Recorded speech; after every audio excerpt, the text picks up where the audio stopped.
Good afternoon, ladies and gentlemen, and thank you for joining PlayOnSports.com's coverage of Central Coast Section Championship action. You are looking live at San Jose Municipal Stadium here in San Jose for Division III baseball championship coverage. We've already had quite a Division II matchup earlier today where Willow Glen defeated St. Ignatius 4-3 in an 11-inning marathon. And after a short break, we are ready for Game 2 of the CCS Championship triple header here at Municipal Stadium between the Menlo Knights and the Pacific Grove Breakers. My name is Philip Kern. I am alongside my broadcast partner, Bo Fertig, and thank you for joining us this afternoon. We are looking at what is a rematch of the 2012 Division III Championship. Of course, Pacific Grove winning their first title since 1999, and head coach Gil Ruiz oozing confidence, for lack of a better term, of course, bringing his undefeated Pacific Grove Breakers into this one. And, Bo, this is already a matchup that's just brimming with a lot of intensity just because it's a rematch. Yeah, talking to Coach Ruiz before the ball game, he really liked his number one pitcher that he's setting to the rubber today.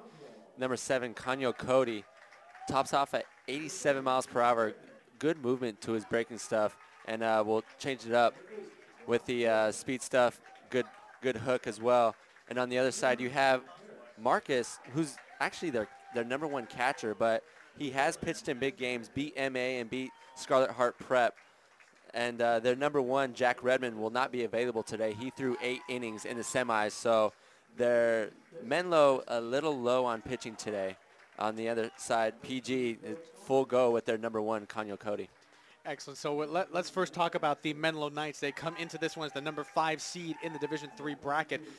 Overall record of 22-7, and something that has been very, very unprecedented. They are the first program to reach their division title game 4 consecutive years. They won back-to-back in 2010, 2011, and lost last year to this very same Pacific Grove Breakers team. So a little measure of redemption that they are looking for to catch their 3rd title in 4 years. And you were just talking about Austin Marcus, who is going to be their starter today. Their coach was actually saying that he's actually got some of the best stuff on the entire staff. So he's actually very, very confident in his ability to go in and try to redeem Menlo for last season's title game loss. But we also mentioned something too before we went on the air, that their lineup is really sort of hit and miss. And there's no pun intended on that one, but they've really not had a game where a lot of their hitters have gone on a hot streak at the same time. It's always been maybe one other guy, maybe 2 other guys that have sort of carried the load for them. And you look at the scores from their previous rounds and how they've gone to the finals, all squeakers, 3-2, 4-3, 4-3. They've beaten Carmel, Soquel, and even upset number 1 seed Palma to get here. So for Menlo, from what it looks like, pitching and defense is going to be the name of the game for them. Yeah, and that is exactly what 26-year head coach Craig Schoaf discussed. 1 error in the playoffs, and that's kind of what got them to this point. We saw a total of 8 errors in that first game. When you get to a game like this, emotions are running high, and you tend to make mistakes because of it. But this should be a good game overall. 2 quality pitchers, 2 quality defenses. And like you said, last year, Menlo jumped out to a 4-0 lead, then gave up a 6th spot in the 3rd, and it was all downhill from there. PG getting the best of them, winning 10-6 last year. You are watching the players from both sides being introduced to the fans, and it's a very, very healthy contingent here for both schools here for the Division III Championship. Let's quickly talk about the Pacific Grove Breakers. Mentioned this a few minutes ago. They are undefeated, 30-0 coming into this one, and they are the defending Division III champions and had quite a different road coming into this one. They defeated Kings Academy 4-0. Sacred Heart Prep 4-0, and then Stevenson 10-3. So really not a lot of road bumps coming into this one, but head coach Gil Ruiz, again, he is oozing a lot of confidence sending Kanyal Cody out to the mound today. But he also mentioned Dean Berner, his star center fielder, mentioned to him as just a supreme fielder, for lack of a better term, and also talking about Dan Bershinger, who actually calls pitches behind the plate, something that you rarely see in high school baseball. Yeah, they have a star-studded catcher behind the plate. It's really up the middle from their catcher, shortstop, and center fielder, and that's what great defenses surround themselves by. It all starts in the middle. 1 game at a time. Coach Ruiz was talking about 30-0. That's how you really do it. Their number 1, Kanyo Cody, looks like he's going to go to a JC. Grades were a little lower than expected. So, nonetheless, the most surprising thing, I guess you would say, about Pacific Grove, they lost their top player, Saplak, their shortstop, at the beginning of the season. So to go 30-0 and lose your top player, that says a lot about the quality of this team. It definitely does. And, of course, like we mentioned, 30-0. they've really made a lot of great strides. And like you said, by losing their top player and still being able to do that, really does speak well to not only the coaching job done by head coach Ruiz and that entire coaching staff, but the players really banding together and using that as sort of an opportunity to really prove themselves instead of letting it be sort of a stumbling block to their season. And it really has been a special one. Yeah, and you have a couple guys on the other side as well, DeKroger and Marcus. Marcus is going to Bucknell. DeKroger, following his two brothers, heading to Stanford. DeKroger's brother tonight is actually going to start second base for head coach Dean Stotts. And 7 players through this Menlo program have gone to Stanford. An impressive pipeline indeed, and that is going to do it for our pregame show here at the CCS Division III Baseball Championships. We're going to step aside for just a moment as the player introductions finish, and we will have the national anthem. And when we come back, we will have the starting lineups for both teams and the first pitch of the CCS Division III Baseball Championships here on PlayOnSports.com. Don't go anywhere.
We are back here at Municipal Stadium. The players have been introduced. The national anthem is sung. You are seeing the coaches and umpires conversation there at home plate, going over the ground rules and exchanging lineups. We are ready for baseball here at Municipal Stadium. Philip Kern alongside Bo Fertig. Glad you are able to join us here for PlayOnSports.com's coverage of Central Coast Section Baseball. And we will actually bring you the starting lineups. The Menlo Knights will actually hit first. And here is their starting lineup. Batting first and playing at first base is Mikey DeKroger, who Bo was talking about, is actually going to Stanford in the next couple of seasons. So that'll be very exciting for him.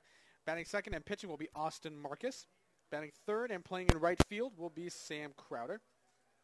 Batting fourth and playing shortstop will be Adam Greenstein, number 17. Number 24, Christian Pluchar will play third and bat fifth, I beg your pardon. Batting sixth and playing in center will be Graham Stratford. Batting seventh and playing in left field will be number 15, Will King. Batting eighth and playing second base will be the freshman, Jared Lucian, who Coach Schupp was saying he is a very, very exceptional fielding second baseman, so that should be very exciting to watch. And DHing and batting ninth will be number 28, Joe Farnham. And, Bo, why don't you tell us who's going to be taking the field for the Pacific Grove Breakers? Left to right, Kevin Teskey. Roaming center field would be Dean Berner. Right field, Jordan O'Donnell. At the hot corner, Anthony Coppola. Shortstop, Chris Fife. Second baseman, Wes Carswell. At first would be Chris Clements. Behind the plate, Dan Bershinger. And on the rubber, Kanyo Cody, who tops out at 87 miles per hour. A lot of movement to his fastball, good hook, and we'll mix it up with a changeup every once in a while. Thank you, Bo. We are waiting for the Breakers to take the field here at Municipal Stadium, and they've got quite a crowd that follows them all the way up here from the Pacific Grove area. And, of course, head coach Gil Ruiz going to rally the troops for one last word of encouragement before they take the field. And, of course, Menlo with a very strong showing from their fan base as well. So very, very nice showing. And then, of course, we will have the Division I championship following this, providing this one goes 7 innings. Of course, based on earlier today, it's not guaranteed. And there are the Pacific Grove Breakers taking the field for the first time. Let's talk to you a little bit more about Kanyal Cody, who is going to be the starter. He actually comes into today with a 3-0 record and 19 innings pitched, but in those 19 innings, only 17 base runners allowed, 8 hits, 9 walks, and how about a healthy 35 strikeouts in those 19 innings? So you can actually see why head coach Gil Ruiz is so confident in sending Cody out to the mound. Cody, it's electrifying when you have a pitcher at the high school level that's 85 plus and a left-hander. Ball tails away. It's very difficult on right-handed batters because you have to go the other way. You will not be able to pull the ball on an outside pitch. You're going to have to go the other way with it. Menlo batters are going to have to sit in the box and plan on going on the other way, going the other way. And on lefties, you're going to get jammed all day. Those cutters are going to be on your hands, so you got to get your hands through quickly. It's going to be very difficult for this Menlo offense. Difficult indeed, and of course, even during the playoffs, runs have been sort of difficult to come by for these Menlo Knights. Just 11 total runs in their 3 playoff games. So already enough of a hard time trying to get offense as it is, but having to face somebody with electric stuff as Kanyal Cody, only going to make it even tougher. Yeah, DeKroger had a walk-off in their first game, and their number one, Jack Redmond, went 8 innings in their semifinal game. So, like you said, they've all been nail biters, and this one should be a good one as well. Last year in this game, Menlo jumped out to a 4-0 lead, then gave up 6 in the third, ended up losing 10-6 at the end. So this rematch should be a good one. First pitch on the way from Cody is hitting the outside corner for strike 1, and that's how this game begins. First pitch time is at 5:19. Taking the outside corner. 0-1 pitch on the way from Cody is bounced right towards the first base, right towards the pitcher. There's Cody with the glove flip to Chris Clements at first base. Smooth. And already that's the first out. That was smooth, and it was a good job by the pitcher to go outside then inside. It's just one of the things that scouts look for in a young pitcher. Stepping into the batter's box will be Austin Marcus. He is also today's starting pitcher for the Menlo Knights. Cody's first pitch on the way is inside for ball 1. Marcus is their number 1 catcher, but today will be their pitcher. It'd be fun to see how that catcher behind their number 2 catcher behind home plate deals with the big championship game. Pitch from Cody is high, and that's going to be ball 2. And Marcus actually comes into this one with a .280 average, 3 homers and 20 RBIs. So he's one of their bigger power threats, who follows up Mikey DeKroger, who is actually one of their better all-around hitters. 2-0 pitch on the way. That's a strike down the middle, so he gets the call he wants. It's 2-1. Coach Schoaf talked before the game. We really haven't had 3 players all at once that have got hot at one time. So whether it's due or... And Marcus fouls that one back. The count is even, 2-2. Yeah, whether it's being due or just timing's been off all year, If there's one game, if there's one moment for all their players to get hot, this is the one. If there's any time you want to have it done, it is this one. The biggest stage for both these teams in a rematch of last year's Division III championship. Cody's got the sign he likes. The pitch on the way is high and outside. The count is full. Talking to Coach Ruiz before the game, sounds like Cody's going to go the full length. But if that's the case, Menlo, take some pitches. Don't swing at pitches outside the strike zone. 3-2 pitch on the way. This one's driven to right field, and O'Donnell is going to let it fall in front of him, and that's going to be the first hit of the game for the Menlo Knights. Good job by Marcus right there in getting his hands through. Got jammed a little bit, but because he got his hands through, got enough ball on the bat, on the meat part of the bat, and dropped in front of right field. It looked like O'Donnell might have had a chance at that because it died off the hands and landed for a single. And it's that approach we're talking about, looking the other way. Nice job there by Marcus, and now Sam Crowder with his first at bat. Cody from the stretch gives Marcus a look at first. The pitch on the way. Strike one, inside corner.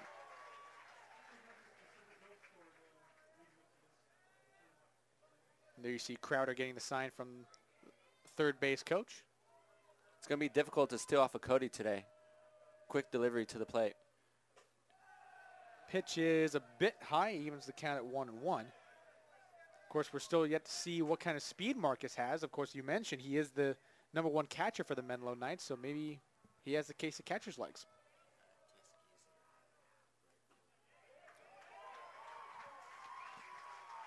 And the count is now 1-2.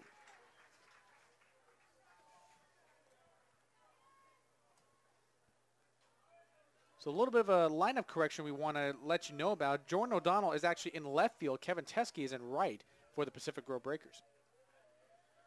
1-2 pitch on the way from Cody is very high. And it's now 2-2.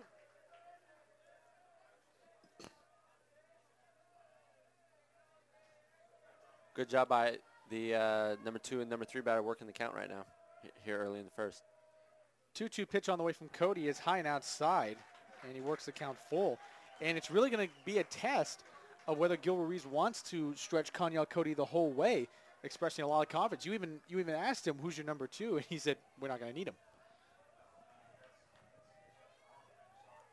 3-2 pitch on the way, and that's fouled back by Crowder. He stays alive. Good job by Crowder. Got a good pitch to hit.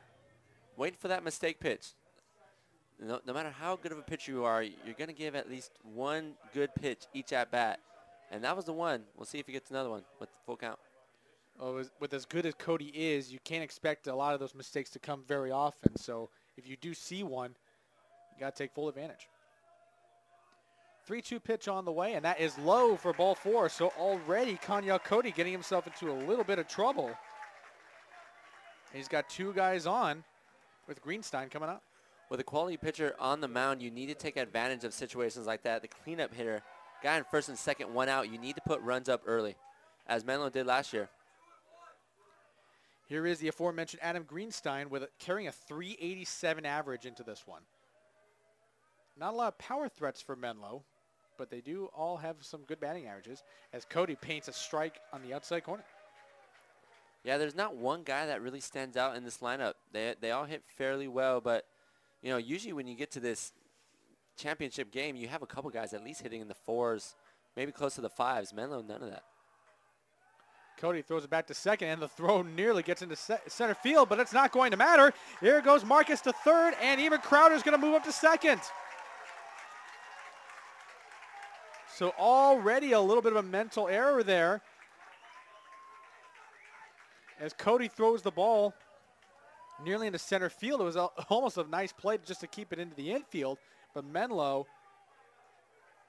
on the attack. They now have both runners in scoring position. They're going to bring the infield in. You rarely see that at the high school level here in the top of the first, especially with a hot-hitting team of PG. 0-1 pitch on the way to Greenstein is inside, 1-1. No word yet if anyone's charged with an error on that throw. 1-1 pitch on the way. Greenstein fouls this one away towards the left side. It's now 1-2. Yeah, the throw by Coley wasn't necessarily a bad throw, but because Fife was coming over to second, he threw it behind him. So he had to change his momentum from second back to short, and the ball sailed on him a little bit, got into center field. CCS Division III Baseball Championship here at San Jose Municipal Stadium. 1-2 pitch on the way, and Greenstein checked his swing, and he held up. Counts now 2-2. That's the 2-3-4 batters going at least 4 pitches deep in the at-bat, having Cody throw a lot of pitches here in the first. 2-2 pitch on the way. That's dribbled towards third base, and that's a foul ball in the direction of Anthony Coppola, starting third baseman for the Breakers. Like you mentioned already, a pitch count becoming a little bit of a concern for Kanyal Cody. At least about 5 pitches each for Marcus Crowder and now Greenstein.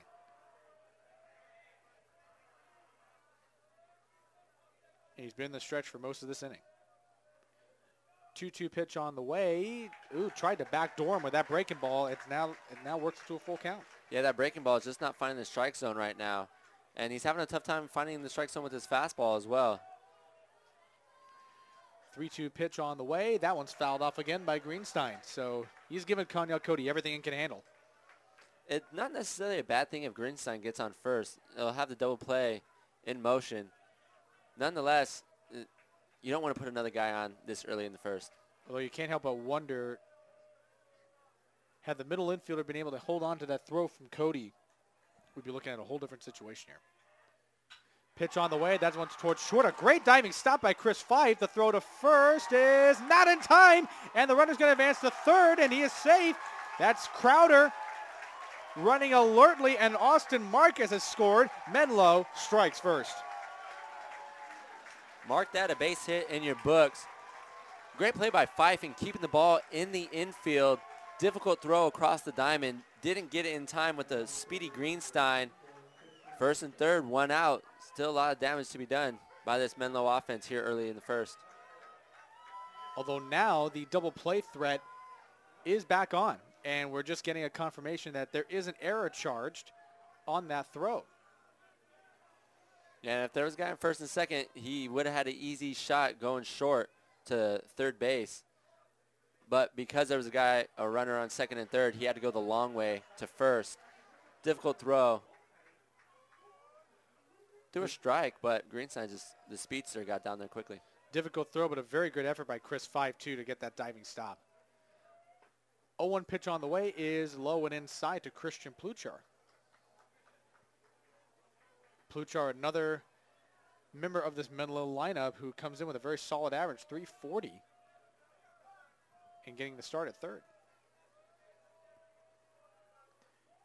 Cody the 1-1, low and inside again, 2-1. So already Kanyal Cody laboring here in this first inning. Sometimes it takes a while for young pitchers to get it going. You see that in the majors a lot as well. Top guys, difficult to do the first 2 innings. Trying to find the zone. This one's going towards center field. Dean Berner is not going to be able to get there. He's going to let it play. He's going to play it on a hop. 1 run is going to score, and that is Crowder. Greenstein moves to third, and Pluchar gives Menlo a 2-0 lead.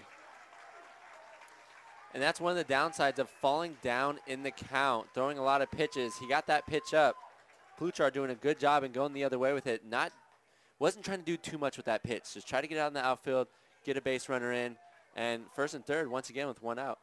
And the rally's still very much alive here for the Menlo Knights, and already a mound conversation, not just with Kanyal Cody, but the entire Pacific Grove infield. I don't think they envisioned this kind of a start against Menlo.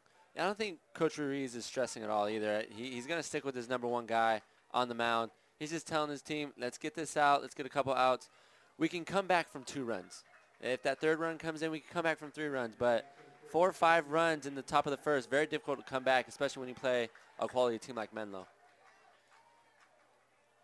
And speaking of Menlo, the mound conversation is over. Now we have Graham Stratford, the starting center fielder, stepping into the batter's box.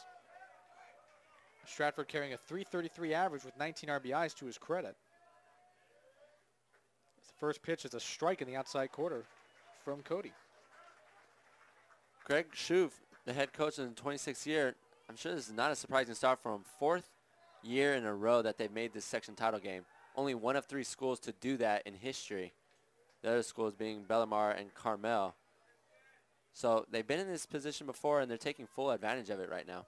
Up 2-0 in the top first. Pitch on the way, swing and a miss by Stratford. It's now 0-2. Yeah, you kind of see Cody settling in now. Attacking the strike zone. Really, first batter he's gone 0-2 and gotten ahead against here in the first. Runners at the corners for the Menlo Knights already with a 2-0 lead here in the top of the first. Pitch on the way from Cody, high and outside. Counts now 1-2. Cody's working up in the zone. He's not getting the ball down, and his breaking ball is not really working for him. So it looks like he's just relying on his fastball to pound the strike zone. There it is. Swing and a miss by Stratford, and that's out number 2. So I think Cody needed that one more than anything else. I couldn't agree more. And just to build his confidence more so. The breaking ball wasn't finding the strike zone. To strike out a guy on a breaking ball just builds that confidence as the game goes along. Left fielder Will King now steps into the batter's box against Cody.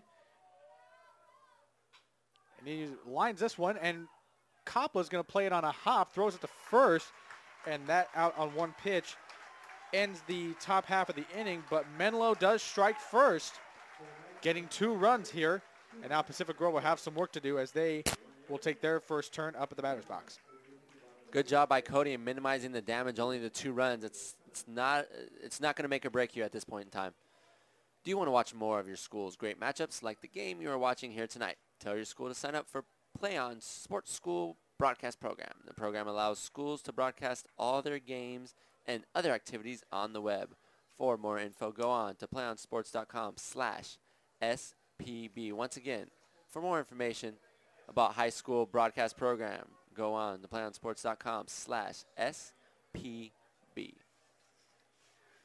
Philip Kern alongside Bo Furtick here at San Jose Municipal Stadium, the CCS Division III Baseball Championship. Second game of a triple header here on this Saturday, on this Memorial Day weekend. Let's bring you the Pacific Grove starting lineup. And this is how they will go. Leading off and playing second base will be number 3, Wes Carswell. Batting second and playing center is number 6, Dean Berner. Kanyel Cody, the starting pitcher, will bat third. Batting cleanup is Kevin Teskey, and he's playing right field. Batting fifth and catching will be number 9, Dan Bershinger. Number 5, Kevin Russo will bat sixth, and he is the designated hitter. Number 18, Anthony Coppola, batting seventh and will play third base. Number 4, Jordan O'Donnell, playing left and batting eighth. And number 21, Chris Fight, the shortstop, is batting ninth. And Bo, why don't you tell us who will be the starting defense for the Menlo Knights? Going left to right, we have King in left, Stratford roaming center, Crowder in right, playing the hot spot on third base, Pluchar, shortstop Greenstein, second base Lucian, first base to Kroger, behind the plate will be Gamble, and on the mound, Marcus. Thank you very much, Bo. And now Wes Carswell, the leadoff hitter for the Pacific Grove Breakers, steps in. Carries a .467 average. See, those are the averages you hear in this championship game. First pitch from Marcus is high and outside. That is ball 1. And Austin Marcus coming into this one, a 4-2 record, but a very high ERA of 6.38. 1-0 pitch on the way is low and outside.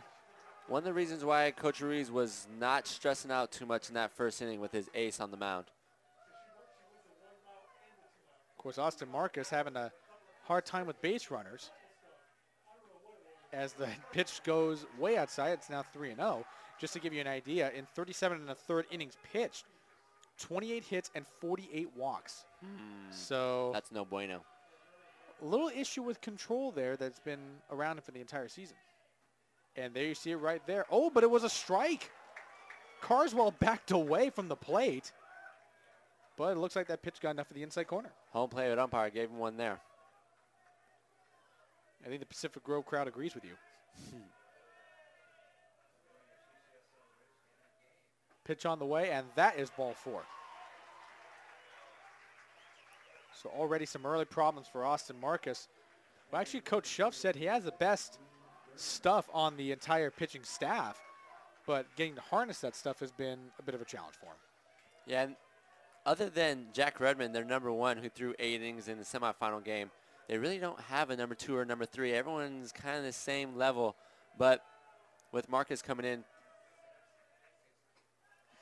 That pitch high and outside to Burner for ball 1. Marcus has beaten quality teams. He beat MA and he beat Sacred Heart Prep. So in quality games, in big games, he's been the go-to guy behind the number 1. That pitch is a strike on the inside corner to make it 1-1. It's always interesting to see a pitcher start from the stretch as well. He doesn't go from the full windup. And a lot of that has to do sometimes with full windup, just mixing up the pitcher and not getting his control down. There's a throw back to first to keep Carswell in check. And Burner actually a very good hitter himself, 375 average, and he's in the number 2 slot. The pitch, and Carswell taken off, but Burner fouls it back. Could have been a straight stolen base, but it looked like a little hit and run here early in the game. Had that second base side hole open with Lucian heading over to second to cover for the stolen base. Well, Coach Ruiz was saying, too, that the top 4 guys in this lineup do feed off each other. And throw back to first base, keeping Carswell in check. Yeah, Coach Ruiz really likes his athleticism on offense. Pretty much 1 through 9, except for the catcher, can steal bags at any moment. Pitch on the way, low inside. He evens the count at 2-2. Nice breaking ball. Good movement, good location, kept it low.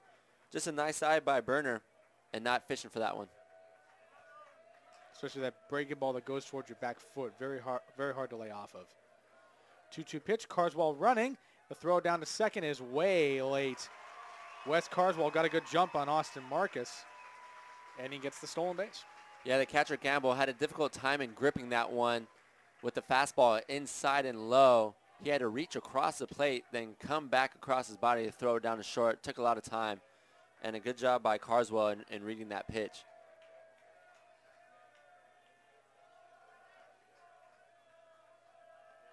Look back at second, the pitch on the way, and that is ball 4. So 2 straight walks for the starting pitcher, Austin Marcus, and now Kanyal Cody steps into the plate. That was nice plate discipline right there by Burner. Looking 2 curveballs into the glove, and they crossed the plate at a good spot, really down the middle, but they crossed low. So Kanyal Cody with an opportunity here to help his own cause. Look back to second, the pitch, strike 1 on the outside corner. Good movement to his breaking stuff. I don't mind that. And good job by Cody in watching that first pitch in after walking 2 batters. 2 runners on already for the Breakers. Pitch on the way. That gets the inside corner. Strike 2. So already Kanyal Cody has to go into protect mode. Number 3 batter, you're just looking for something up in the zone to drive to the gaps with 2 speedsters on base. Wind blowing out towards left field here. Kind of swirling around in that direction most of this afternoon. That pitch goes low to the outside corner, and the Menlo crowd wanted that one. Yeah, they definitely did. It looked close, but it did look a little outside as well. Good plate discipline by the first 3 batters from PG. They understand the strike zone real well. Puts the count now at 1-2. Looks back to second, the pitch on the way, and that one's going towards center field, and it's going to get through for a base hit. Carswell's going to hold at third. It's Kanyal Cody with a nice solid hit to center field, and the bases are loaded for Pacific Grove. Cody all over that fastball, caught too much of the plate and drilled it right back up the box. It was hit so hard that Carswell had to stay on third, and with no outs, you don't want to make the first or third out at home. Now that's going to prompt a mound meeting between Carson Gamble and the starting pitcher, Austin Marcus.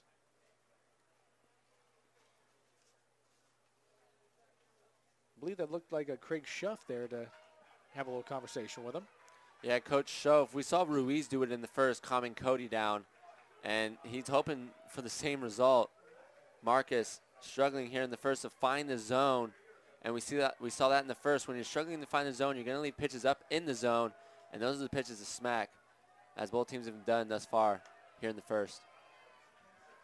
Cleanup hitter Kevin Teskey now steps in, and he fouls that one back. I think he got a good read on it.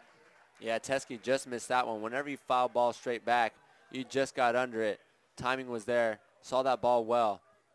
Anticipate a curveball or something off speed right now when you fouling that ball, fastball straight back. Bases loaded situation for the cleanup hitter, and that pitch is way outside. That evens the count at 1-1. Teskey actually coming in with a .455 average, 1 homer, 31 RBIs. So he is the leading run producer for this squad. Yeah, this is the guy you want up at bat with the bases juiced and nobody out. Pitch on the way. It is low, 2-1, and there's no place to put Teskey. So you can already sense from the Pacific Grove crowd, they get the sense that there's a rally underway.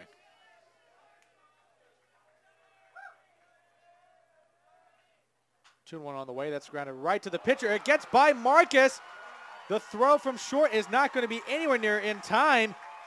Greenstein with a good effort, but it got right through Marcus, and the first run of the game scores for Pacific Grove. That's tough for Marcus. It looked like he picked his head up before the ball was in the glove. He was trying to make a play at home, and because of it, when he looked up, the glove went up with him, and a squibbler up the middle for an RBI single. Well, no matter how you get it done, it does put a run on the board for Pacific Grove. Now Dan Bershinger takes a first pitch strike in the outside corner. Yeah, that could have totally changed the complexity of this inning right here. Could have went home and back to first with the dribbler back to the pitcher. Nonetheless, no outs and bases still loaded. Still no outs here for the Menlo Knights. They are desperately looking for something, anything really, to get out on the board, and Austin Marcus is really laboring now. Yeah, I don't think PG struck or swung at a ball outside the zone. His breaking ball is starting in the zone but dropping out. PG just doing a good job of reading it. 1-1 pitch on the way. A curveball inside corner, strike two. Yeah, that was a good job. That time the ball starting outside the zone, coming back in, catching the inside corner.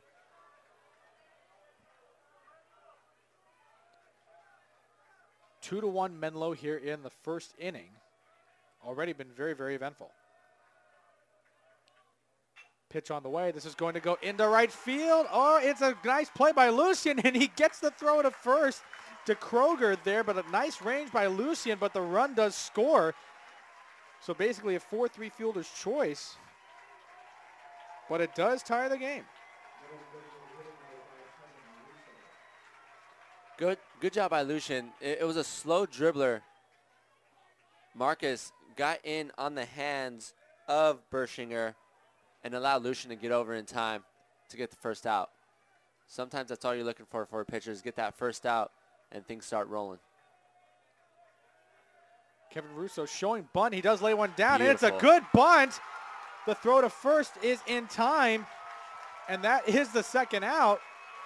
But I'll tell you what, a nice play there as Kanyal Cody executing that safety squeeze ever so nicely.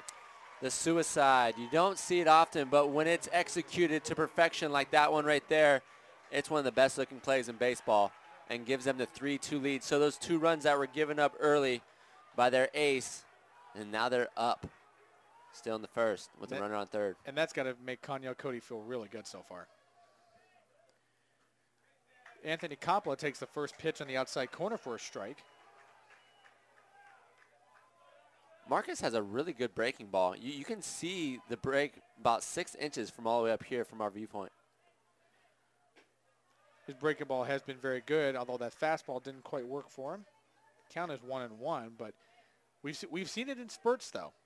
If it breaks in the inside corner, he gets that call for a strike. It's just learning to harness it. That's been his big problem. Coppola gets it right through the hole, and it's going to go into right field for a base hit. And Teskey will score. It's now 4-2 Pacific Grove, and the rally continues. Only one of the reasons why this PG team is 30-0. They don't fall under pressure. It almost amps their level of play that much more when they're being challenged. Down 2-0, still hadn't batted, and now up 4-2, and this inning is still going with 2 outs. That will leave it up to Jordan O'Donnell, the starting left fielder. He takes a pitch for a strike outside corner. Good job by Marcus in battling back.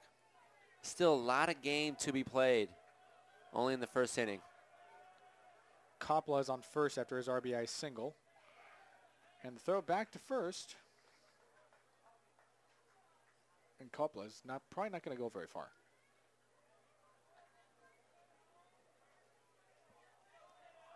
Already a 4-run first inning for the Pacific Grove Breakers. And there's 2 outs in this inning. And O'Donnell getting backed up off the plate by that inside fastball by Marcus.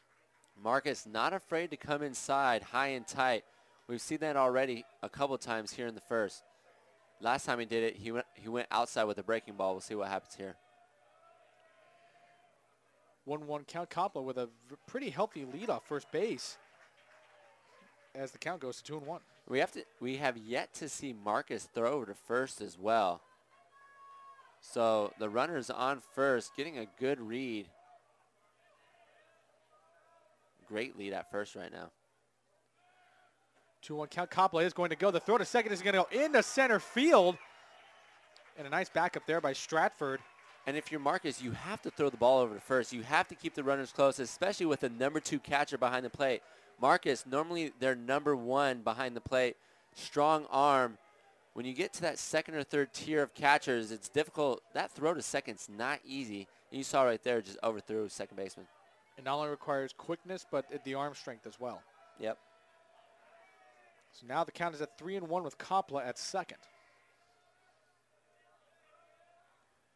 Pitch on the way, swing, and a miss by O'Donnell. The count's full. Got a good pitch to swing at. 3-1. Let it rip.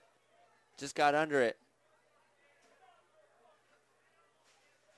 Now the count is full. Although judging by the swing from O'Donnell, I think he was looking to put that in the next zip code over. Yeah, 3-1 pitch, you want to do that. You're not holding back. Anything 2-0, 3-1, you're looking fastball, you're sitting fastball. He got it, just missed it. And I'm sure he'd love to have that one back.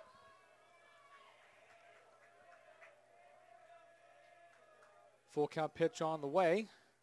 And that's going to be foul by inches. That almost bounced off the first base pillow. That would have been trouble over there for DeKroger. Definitely would have been, but a nice approach there by O'Donnell on that last pitch. Yep, just waiting for another pitch up in the zone. Foul off close pitches and wait for that pitch up in the zone to drive to the gap. All you need is a single right here to drive in the 5th run here in the first for PG. Coppola does have pretty good speed. He's over there on second. He's already stolen a base today. And Marcus looks him back. Glad you joined us here on PlayOnSports.com, your official home for Central Coast Section Championship, and for that matter, North Coast Section, Sac Joaquin Section, and all high school championship action around the country. And, ooh, barely missed on that one. Austin Marcus wondering where that one was, but O'Donnell takes the walk. So am I. That breaking ball started on the inner half, crossed the middle third, right down the heart of the plate. It must have missed low, but it looked like it crossed at least the knees on that breaking ball. Tough one. And I think the Menlo crowd was wanting that one too, and now Chris Fife, the shortstop, takes his turn. Checked his swing, but it didn't really matter. That's strike 1. 9 batters here in the first inning. 4 runs.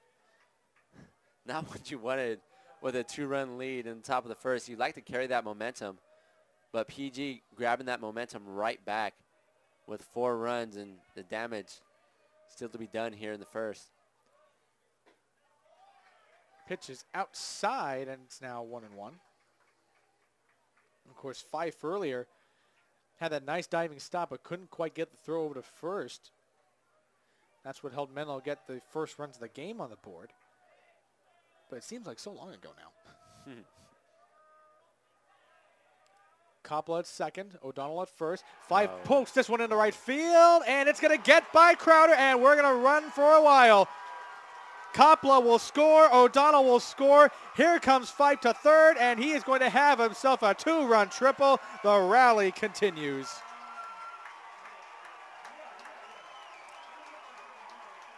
Great piece of hitting by Fife. Taking an outside pitch the other way. A tough play by Crowder, but you gotta love the effort. That's a diving play all the way. Just unfortunately got by him. That's a hit or miss right there. Nonetheless. Triple. Wow, what a game. What a first inning. And the diving play already costing Menlo huge. Fife still in scoring position, and Wes Carswell with his second at bat here in the first inning. That pitch inside for ball one. And even if you are Pacific Grove, as much success as you've had all season long, were you expecting this probably? 1-0 pitch on the way to Carswell is inside 2-0. So Austin Marcus really having a lot of problems. Yeah, walking the first two batters, then back-to-back base hits here in the first. Has yet to find his groove. PG just doing a good job laying off bad pitches and taking the good pitches and ripping them. And finally gets a strike to make it 2-1. But here already offensive fireworks in this first inning. A 2-spot put up by Menlo in their half of the first. Pacific Grove not to be outdone. 6 in their half, and they're still going. And the count now goes to 3-1. It's similar to what we saw last year. Menlo put a 4-spot on them. Then PG came back with 6. This time it's 2, and PG still coming back with another 6. If you're Coach Schoaf, that's frustrating. It's frustrating to watch as the head coach. Pitch on the way, and that's fouled back by Carswell. The count's now full. It's almost like, what do I have to do? What do I have to do to keep this PG team from scoring runs? Last year's game was 10-6, so no shortage of runs. And it looks like the same here. Well, even in that game, with it being 10-6, a little bit of a different Menlo team is that they had a little bit better success in putting together runs, as opposed to this one this year. Max, they've scored in these playoffs as 4. Pitch on the way inside, and that is ball 4. Well, you had said before, 11 total runs in 3 games during the playoffs. And Pacific Grove already more than half of that. And Coach Schoaf, we'll see if Coach Schoaf has seen enough from his number 2 starter. Well, he's already had 1 visit to the mound, so I'm guessing this is going to be a pitching change. I'm not sure if that rule applies to high school. In the majors, it does. High school level, a little different. He's thrown a lot of pitches, though. If there's not a pitcher coming in this inning, it's going to be very soon, within the next inning or so. Throwing to 10 batters. Has to be somewhere in the 30 to 40 pitch range right now. I think you're in the ballpark with that guess. No pun intended. Beautiful ballpark. It is. Ballpark and ballpark. Yes. All in once. Absolutely. As John Berner, or Dean Berner, I beg your pardon, with his second at-bat of this first inning. 6-2 Pacific Grove. And they are not letting up right now. Runners at the corners. Got Carswell at first, and you've got Fife at third with that 2-run triple. Berner showing bunt, and the pitch slightly outside. Yeah, I think he was just taken all the way. Decided to turn around and bunt. Sometimes it throws the pitcher off, sometimes it doesn't. It looked like a take pitch all the way, though, for Berner.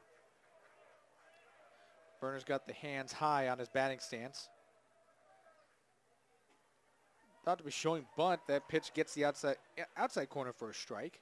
However, if he does get it down the third base line, third baseman Pluchar playing behind the bag. So if he got a relatively decent bunt down third, he can easily make it. But with a runner on third, you'd like to see him drive him in. Perhaps Berner just putting on the bunt sign as a front. There you see DeKroger holding Carswell on at first. It's already stolen a base today. And Carswell's going to go to second, and they can't even make the throw. And that's one downside of having Marcus on the mound. Marcus throws that guy out, at least attempts to throw that guy out. But you point with the runner on third coming home, but if they gun that guy out at second, inning's over. It's hit or miss right there. Exactly. Runners at first, at second and third now as the count is even at 2-2. Good job by Campbell right there and keeping that ball in front of him. Difficult pitch in the dirt, breaking ball. Those pitches are never easy to keep in front. Good job by Campbell in just measuring that one up, keeping it between the middle of his body. Of course, you were talking about that possible throw to maybe get Carswell at second. That's already the third stolen base by the Breakers today. Berner's going to ground this one right to DeKroger. He's going to make the play himself at first, and that's going to end the inning, but not before Pacific Grove hangs a sixth spot. In this bottom of the first inning, and the fans showing their appreciation. That's only the first inning. We still got 6 more to go here in this Central Coast Section Division III Championship. Play on Sports is on Facebook and Twitter, giving you news and information and links to great highlights. Follow us at Play on Sports on both Facebook and Twitter. You can also access thousands of live and on-demand games on YouTube at youtube.com/PlayOnSportsNetwork. Keep up with all the high school action every week from your destination for high school sports, PlayOnSports.com.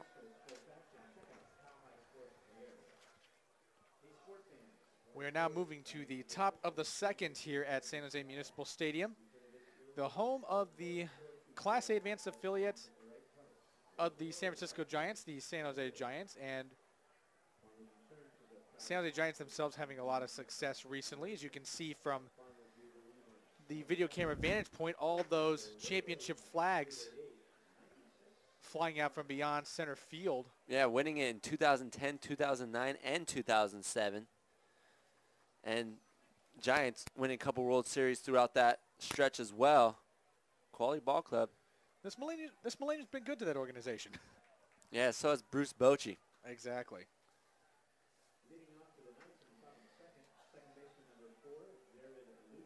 And now Jared Lucian will start things off for the Menlo Knights here in the second. And I think at this point, they're not necessarily looking for a sixth spot in a response, but just scratching out any runs would be good. Well, and just kind of grabbing the momentum back. You don't want to go 1-2-3, but with the 8-9-1 batter coming up, Kanyo Cody is just going to look to pound the strike zone with fastballs.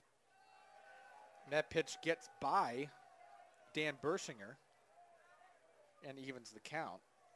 Well, you were mentioning about how Cody will want to pound the strike zone there. We mentioned this in the pregame show, how Bershinger calls pitches from behind the plate. Very rare in high school. And Cody gets that one on the inside corner. Count is 1-2. And there's a shadow right now going through the mound, a little in front. So it makes it more difficult to pick up pitches. Pitch on the way, swing and a miss by Lucian. Down he goes. Although it doesn't look, it wouldn't seem like that with 6-2, 8 total runs in the first. But as that shadow creeps up and gets bigger and larger, it's more difficult to pick up those pitches out of the hand. Indeed it does, and we'll see how that affects the hitters on both sides. As Joe Farnham now steps in. Checked his swing. They appeal to first and no swing. Still Cody having a difficult time with getting the ball down in the zone. He's getting a lot of balls up here in the first part of the game. Swing and a miss by Farnham, and that evens the count at 1. But when you're throwing around 85, it's at the high school level, you can get away with throwing some balls up in the zone, especially to the bottom of the lineup with the number 9 batter up. Of course, there's always that risky run of someone running into one of those mistakes and sending it a long way as Farnham swings and misses again. So it seems like Cody is starting to get his comfort zone a little bit. Yeah, and he's just throwing fastballs right now. Just blowing it by the hitters. Bottom of the lineup, you don't want to do anything tricky. Up 4. Pitch was a bit high. I think Pacific Grove wanted that one. Evens the count at 2-2. 2 runs on 3 hits so far for the Menlo Knights. 6 runs on 4 hits and 1 error for the Pacific Grove Breakers. Breaking ball got him, and Farnham couldn't get the bat off his shoulder. 3rd strikeout of the day. First looking, gets that with a breaking ball, catches the outside corner. If that breaking ball starts finding the strike zone, it's going to be very difficult for this Menlo Knight team to climb their way back. And here is Mikey DeKroger. Ground out to the pitcher his first time up, as Cody misses high for ball 1. DeKroger really didn't waste any time in his first at-bat. Swung at the second pitch he saw from Cody and lets this one go by. It's 2-0.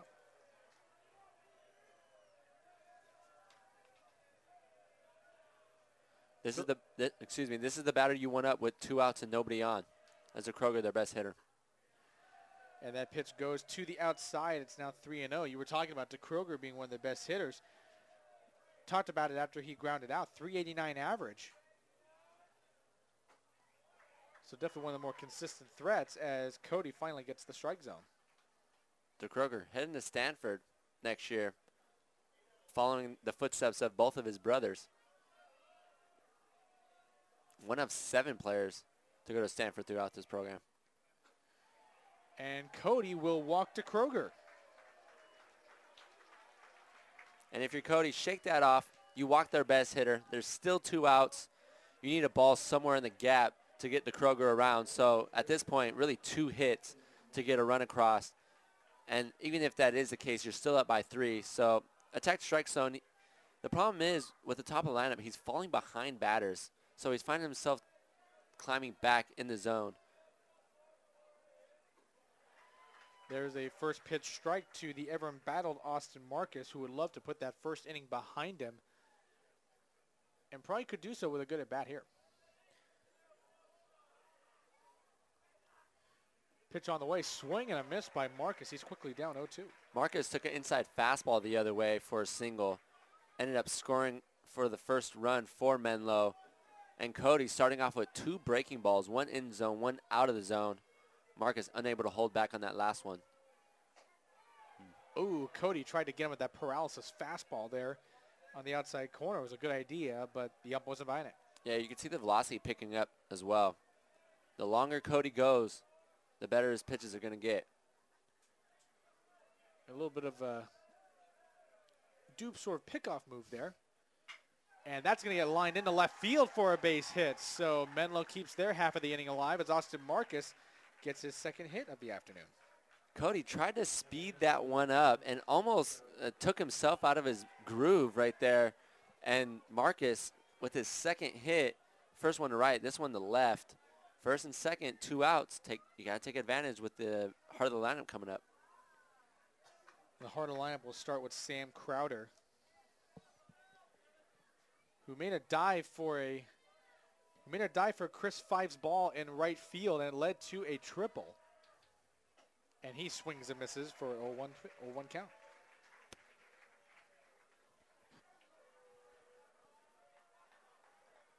The Central Coast Section Division III Baseball Championship here on PlayOnSports.com. Philip Kern alongside Bo Fertig and the rest of the PlayOnSports.com crew. As Cody gets strike 2 on Crowder. Working the outer third of the plate against Crowder, who he walked in the first inning.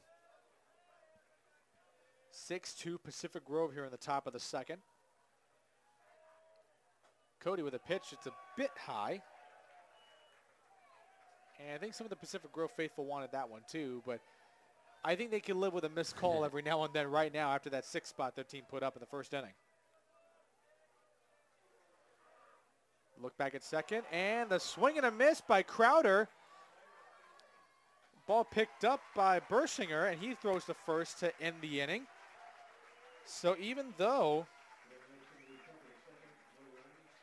it was off to a rocky start for Kanyal Cody, no harm done as the walk and the single don't affect him.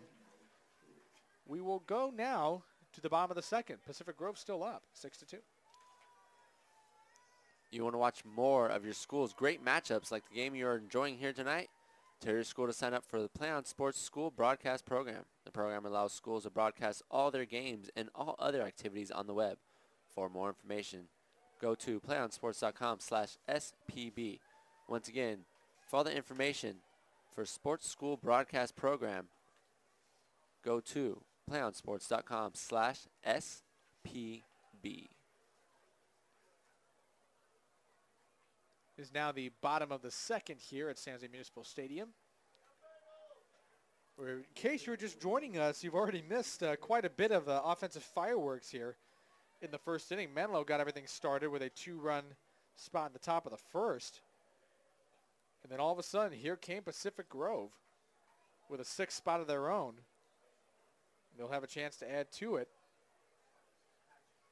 And we have cloud cover, and clever, however you want to say it, for the first time today.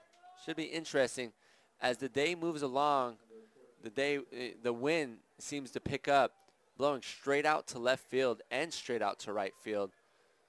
So if any hitter were to get into one and get it up in that wind, it could travel a far distance. And we already have our first pitching change of the afternoon, as it appears it will be Chris Atkinson to try to stop the bleeding. So 1 and done for Austin Marcus, perhaps a one he would love to forget as soon as possible. The stat line, 1 inning pitched, 6 earned off of 4 hits and 3 walks. So not the start you wanted in a championship game, but he's behind the plate now. PG's going to have a much more difficult time stealing bags with him behind the plate. Atkinson's first pitch on the way, fouled back by Cody. It's now 0-1. Some of the numbers here on Chris Atkinson. Actually been one of their better starters. This is 19th appearance coming in. 7-3 record, a 2.72 ERA. As the 0-1 pitch is high for ball 1. And he's pitched 61 2/3 innings, 49 strikeouts, 56 hits, and 24 walks allowed.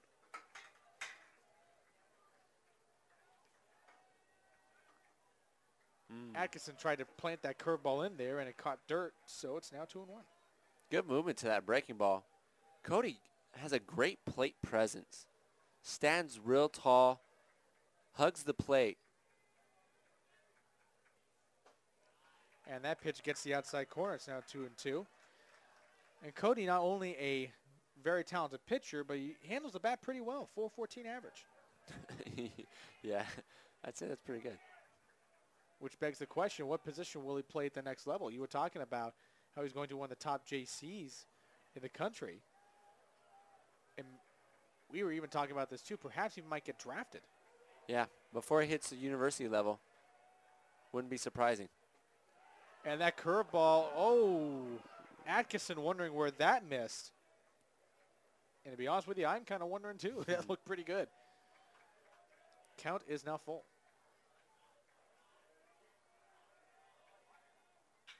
Cody rips that one into right field, and that's going to be a base hit. And Cody's now 2 for 2. Yeah, that's unfortunate for Menlo. Looked like they got that third pitch strike. Just unfortunately didn't get the call, and that's what great batters do in situations like that. Take advantage of situations. And Cody with his second base hit of the game, now on first. And Cody definitely got a second chance, according to the Menlo pitcher. And now here's Kevin Teskey.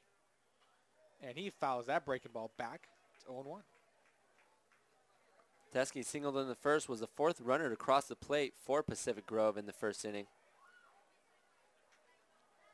Of course, Teskey got that whole rally started with an RBI single of his own. And he's going to ground this one right to third. Great play by Plushar. He's going to get the out at second. The throw to first is not in time.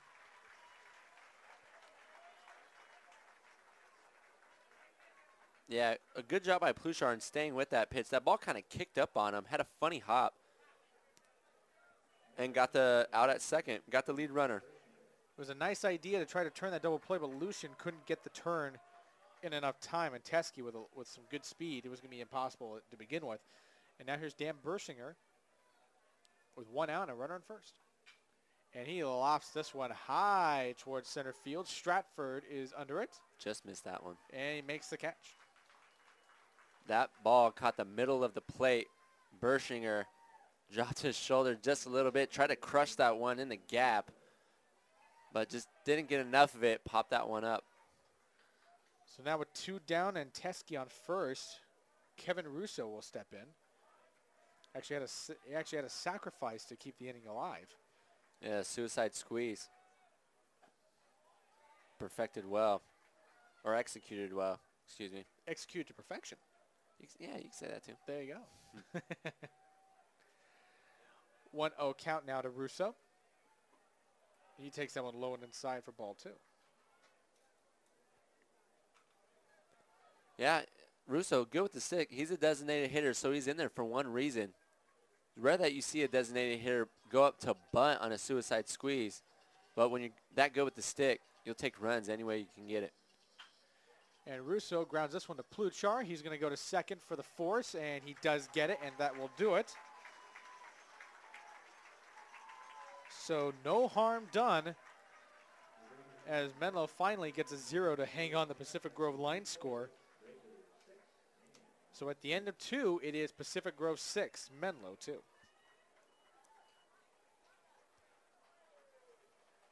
Play on Sports is on Facebook and Twitter, giving you news and information and links to great highlights. Follow us at Play on Sports on both Facebook and Twitter. You can also access thousands of live and on-demand games on YouTube at youtube.com/PlayOnNetwork. Keep up with all the high school action every week. From your destination for high school sports, PlayOnSports.com.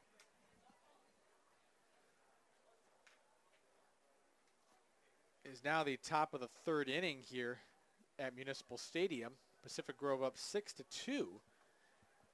And after such an eventful first inning, the second inning basically went without much of a peep.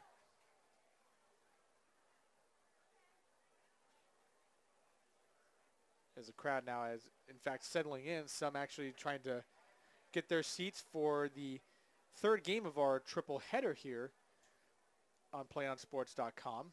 The Division I championship will follow this one. It's already been quite an afternoon of baseball. If you missed it earlier today, Willow Glen defeated St. Ignatius in a 4-3 thriller in 11 innings. So that was a hard one to top. Already more runs in this game through 2. And here is Greenstein to lead things off for the Menlo Knights, as Cody throws down in the dirt for ball 1. And really the Knights could use any sort of spark. They thought they had it back in the top of the 2nd with 2 runners on, but couldn't do anything with it. And Cody gets a strike to even the count of 1-1, even though Bershinger couldn't hold on to it. The 4-5-6 batters coming up for Menlo. Need to get something going, down 4. Cody's starting to find his groove. And that one, a slight bit inside, makes it count 2-1. Cody with 4 strikeouts through 2. Struck out the side in the 2nd. Pitch from Cody is going to be getting the outside corner. It's now 2-2.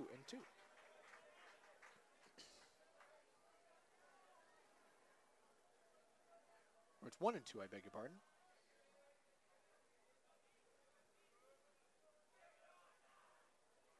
It is 2-2. I was correct the first time, and Greenstein goes down swinging for out number 1.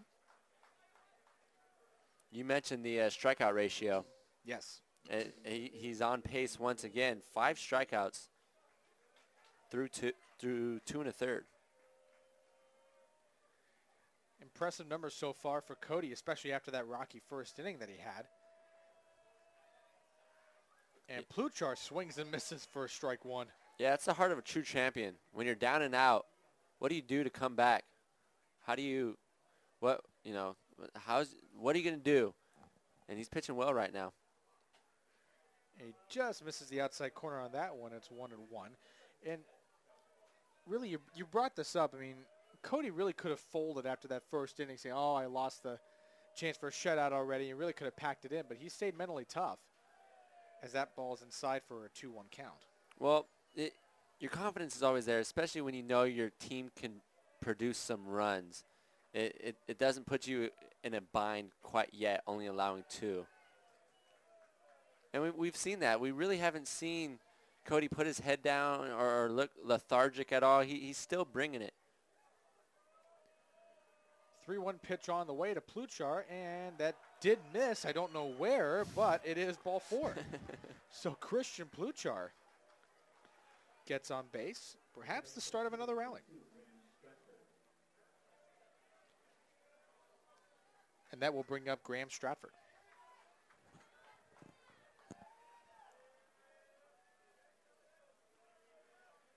One out. Pluchar at first, and Stratford's going to poke this one into left field, and that's going to move Pluchar over to second. So a first pitch single by Graham Stratford. A good job by Stratford, who struck out in the first, jumping on that first pitch fastball, going the other way with it. Nice idea. The shortstop was playing a little over in double play position, and Stratford took advantage of it, going the other way, 5.5 hole. And what were you talking about earlier? What's the way to beat a guy with Cody's stuff? Yeah. Go the opposite way. He did just that. 2 runners on, 1 out. Here is King. He's going to ground this one to the right side. It's foul for strike 1. Yeah, I want to say 2 out of the 3 hits we've seen today have gone the other way off the Menlo bats. Austin Marcus went the other way in the first, and Stratford, actually they have 5 hits. So I'd say about 3 out of the 5 hits have gone the other way.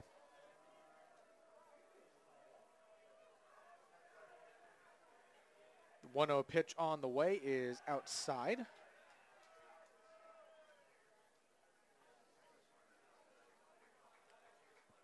Menlo doing a good job here in the third, as they did in the first, working the count, making Cody throw a lot of pitches, waiting for that pitch up in the zone and drive to the gap.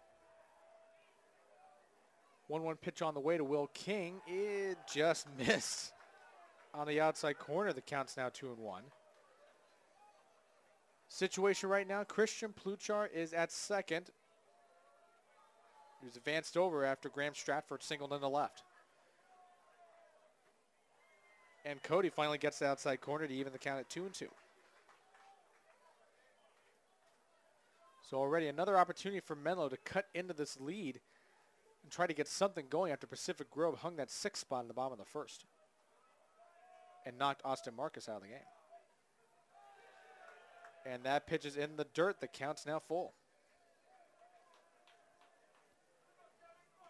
In case you just joined us, this is actually a rematch of the 2012 Division III final where Pacific Grove, as Bo has mentioned a couple times, won 10-6, and they are the defending Division III champions. But Menlo is in this round for the 4th straight year.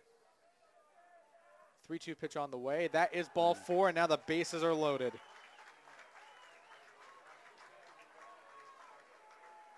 Cody definitely hasn't had his best stuff today.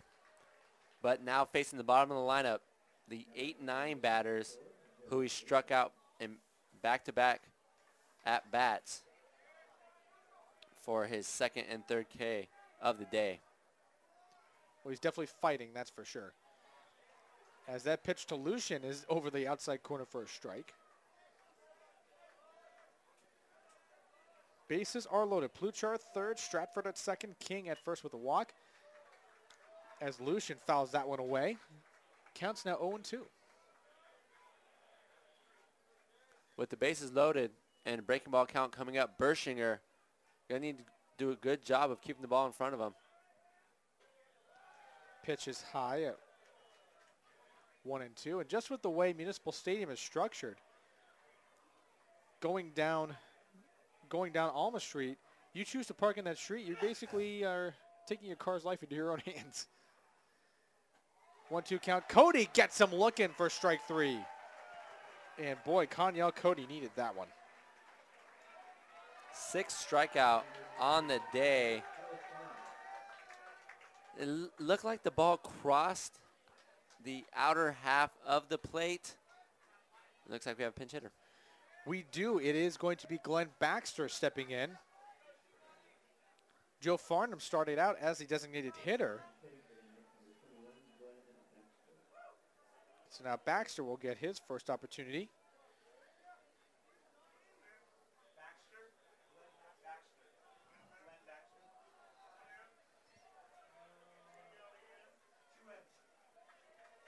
And that's the first strike there in the inside corner. If you are hearing some of the crosstalk in some of the mics, we are actually sitting next to the public address announcer's booth here at Municipal Stadium.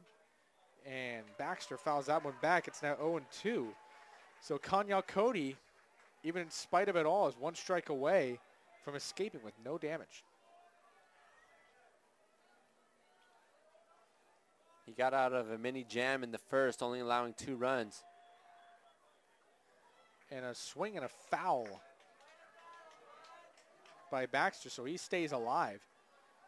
And Menlo's already having an issue with leaving runners on base, 2 apiece in the first 2 innings. And what a golden opportunity they have right now with the bases loaded. You got to take advantage of these opportunities when facing a quality pitcher like Cody.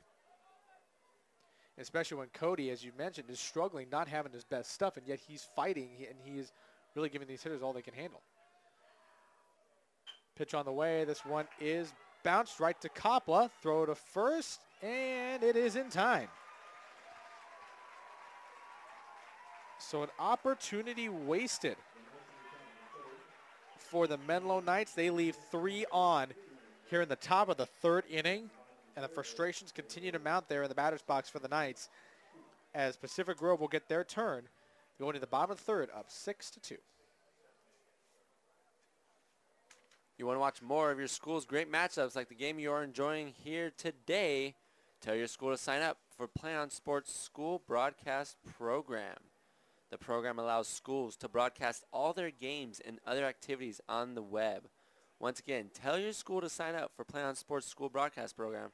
The program allows schools to broadcast all their games and other activities. We come out to the school, teach you how to do what we're doing in this current moment, and they take over from there. For more information, go on playonsports.com/SPB. Once again, playonsports.com/SPB.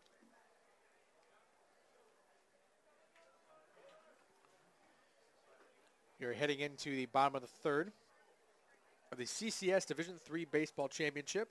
Philip Kern alongside Bo Fertig and the rest of the PlayOnSports.com crew. And we've been all over the place here in this last month, covering championships in track and field, swimming, badminton, tennis, baseball here, softball, you name it. We've been all over the place. Lacrosse. That too. Yep. Oakland, San Jose, City of Carruthers.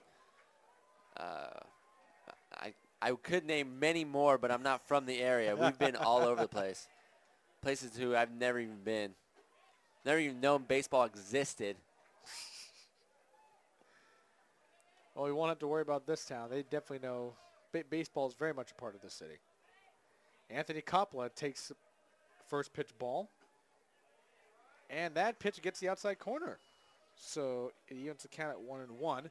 Chris Atkinson, out for his 2nd inning of work. If you're just joining us, Austin Marcus was the starter but was knocked out after 1 inning. And now the count is 1-2.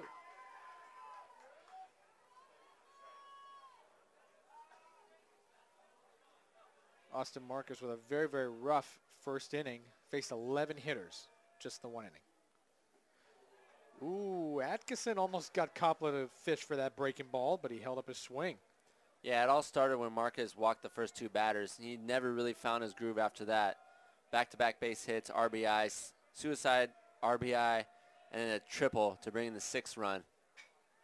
Coppola's going to put that one in the right field. Oh, Crowder no. lost his footing, and that's going to get behind him. How far will Coppola run? He's already at 2nd. He is going to 3rd, and Ruiz is going to maybe wave him home. No, he's not. He is going to hold him up.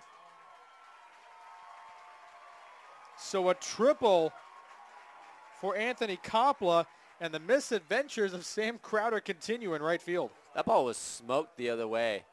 It never really came down. It looked like it stayed up in the wind. And Crowder, even if he would have stayed on his feet, I think it would have still cleared his head. Very difficult play. So now we have Jordan O'Donnell with an opportunity to really stretch Pacific Grove's lead. Breaking ball from Atkinson just missed. The umpire flinched too. He wanted to call that. Oof. It looked good from here, that's for sure. Very tight strike zone here today. 1-0 count, and O'Donnell will loft this one to center. Stratford looks to be under, but this may be deep enough. Tagging is Coppola on the catch, and he will score. So a productive out for Jordan O'Donnell. It's now 7-2 Breakers. Good job by O'Donnell attacking the first pitch. The pitch was elevated. You just need to get the ball somewhere deep in the outfield with the speedster Coppola on third. And that triple comes in for the 7th run here in the 3rd. Here's Chris Fife. He's going to put this one into the left center gap. Is anybody going to get there? No. King will cut it off. Here comes Fife into second, and he will get there sliding with a double. So Chris Fife already with a triple and a double. He's already got half of the cycle. Just an observation. Just throwing it out there. Exactly. Take it if you want it. So now with Fife in scoring position, here comes Wes Carswell. He's already walked twice and stolen 2 bases. And now that breaking ball gets in there for a strike.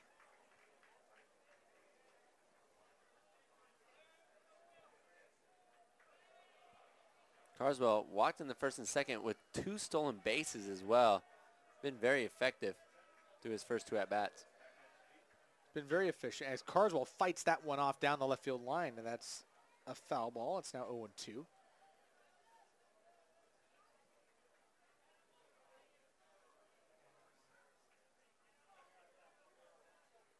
We haven't really seen anybody put a charge into one other than that double by Fife and the triple by Coppola. But no one's really reached the fence on a 1-hopper or 2-hopper. Still waiting for that big charge. We saw one in the first game this afternoon. That was a shot. As Atkinson misses off the outside, it's now 1-2. If you get a good piece of it and get it up in that wind, it'll take it a distance. The wind's blowing out to left and right. Straight out, it looks like. Straight out towards dead center, but that is big boy territory, 390 feet dead center. And Carswell swings and misses at the breaking ball. And Marcus had to throw to first into Kroger for the 2nd out. But that does move Fife over to 3rd. And now Dean Berner with a chance for a 2-out RBI. We've seen Berner in a similar situation in the 2nd. Square around a bunt. That third baseman still playing behind the bag. Berner's going to ground this one right to Lucian. Throw to first is in time, and that's going to do it. But Pacific Grove adds one more to their already hearty advantage and now go into the 4th inning with a 7-2 lead here at the CCS Division III Baseball Championship. Play On Sports is on Facebook and Twitter, giving you news and information and links to great highlights. Follow us at Play On Sports on both Facebook and Twitter. You can also access thousands of live on-demand games on YouTube at youtube.com/PlayOnNetwork. Keep up with all the high school action every week from your destination for high school sports, PlayOnSports.com. Philip Kern alongside my broadcast partner, Bo Fertig, with that nicely done social media public service announcement. Thank you, partner. And it's been quite an afternoon of baseball here at Municipal Stadium. And it's not done yet. The Division I championship will be under the lights tonight. as soon as the festivities here end. And it's already been quite the offensive display. I mean, I think you mentioned it during the bottom of the third inning, Bo. Where not really anybody has put a charge into one, but just stringing hits together. That's really how Pacific Grove's gotten it done. And whatever it takes to put up 7 runs, they'll take it. And we had mentioned Menlo, not really the power hitting team you would normally see at this championship level, relying a lot on their defense and pitching. And they really don't, they're not the team that is capable of really coming back down 5. They're not built that way. They're built from playing ahead, and when they're down this much, it's going to be very difficult to come back. And DeKroger fights off the first pitch he sees. Yeah, 8th-year head coach, Coach Ruiz, has to like this position that his team is in right now, up 5 with their ace on the mound, cruising, already striking out 6 through 3, so averaging about 2 Ks per inning. Ooh. DeKroger goes right up the middle and gets past Cody, and he's going to start things off with a base hit of his own. DeKroger going to Stanford. Great piece of hitting right there. Working up the middle. Smacks that one past Cody. That was probably one of the better hits, at least contact-wise, from this Menlo Knight team here today. Definitely a very good piece of hitting as Austin Marcus will step in.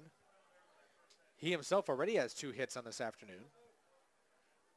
First pitch on the way, and he attacks the first pitch he sees. This one has popped up in a shallow right field. And a collision goes through, even as Wes Carswell makes the catch, but I don't think Kevin Teskey hurt him.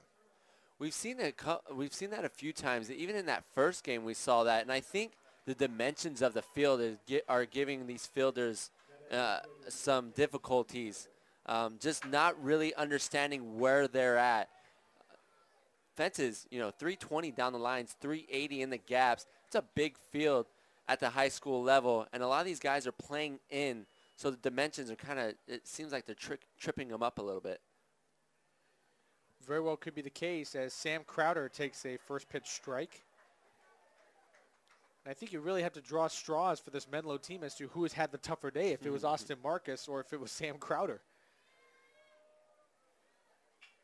Crowder fights this one off. It's going to go out of play. Counts now 0-2. I only say that because Marcus only lasted 1 inning, faced 11 batters, so his problems were really well documented. But he's not pitching anymore. Crowder, on the other hand, is still playing in right field, and he's had a couple of misadventures already that have caused big problems. Yeah, that one slip is unfortunate. And then the diving triple, it's aggressive. You're either going to get it or you're not, and unfortunately it just has not gone his way today. And Crowder swings and misses, so it's 1-2 adios. And the 7th K on the day, Crowder really had no chance. Cody doing a good job going in and out, and ended it with that fastball on the outer third. Well, it's clear Cody didn't want to waste any time, as that will bring up Adam Greenstein. Greenstein takes a first pitch strike. He is already 1 for 2 on the day with an RBI single back in the first inning. He was Cody's 5th strikeout victim in the third. And Greenstein swings and misses, and the count's now 0-2.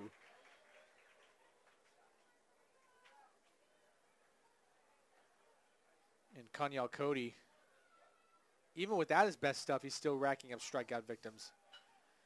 As Greenstein fouls that one back, as DeKroger was going on the pitch.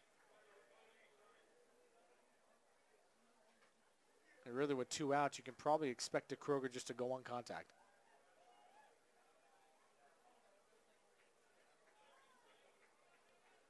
A 7-2 advantage for the Pacific Grove Breakers over the Menlo Knights. Cody looks to first, and he gets Greenstein looking to end the inning. Greenstein looked back and wasn't quite a fan of the call, but that doesn't really matter. As again, Menlo is shut out here in the top of the 4th inning. We will go to the bottom of the 4th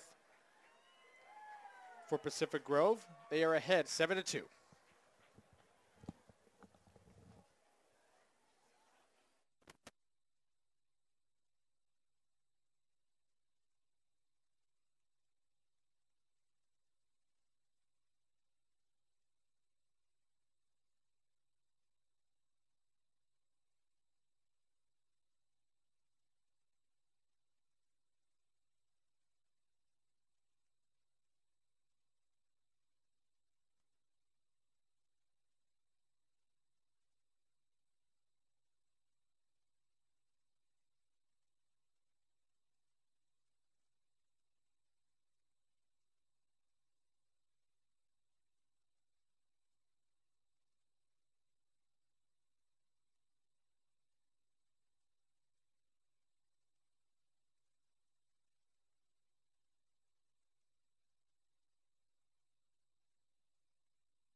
Back here at the bottom of the fourth inning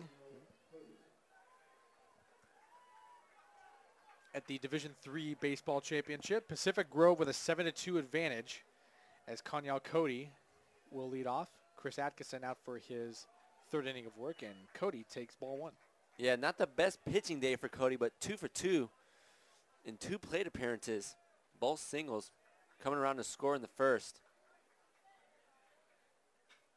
Cody goes after this one. This one's popped up. This is around third base. Pluchar is under it in foul territory. He makes the catch. I mean, you were mentioning Cody's pitching day. I think maybe not quite as good from what he is used to, but still a very solid day from the mound for him. Yeah, 8 Ks through 4. Still maintaining that 2K average per inning. Yeah, that's pretty impressive. Very impressive indeed, as Kevin Teskey will step in. Teskey swings the first pitch he sees and fouls it back. You know a pitcher is dominating when he doesn't have his best stuff and is still controlling batters and still controlling the strike zone. Excuse me, not controlling the strike zone, but just commanding the batters and really pitching well. Breaking ball is way outside to even the count at 1-1. And Teskey has had a nice day. He's contributed to Pacific Grove's offensive barrage. He had an RBI single back in the first. Did ground into a fielder's choice, though, so he is 1 for 2 on the day. Teskey rips into this one. This one's going towards right field. Who's going to get it? It's going to be to Kroger.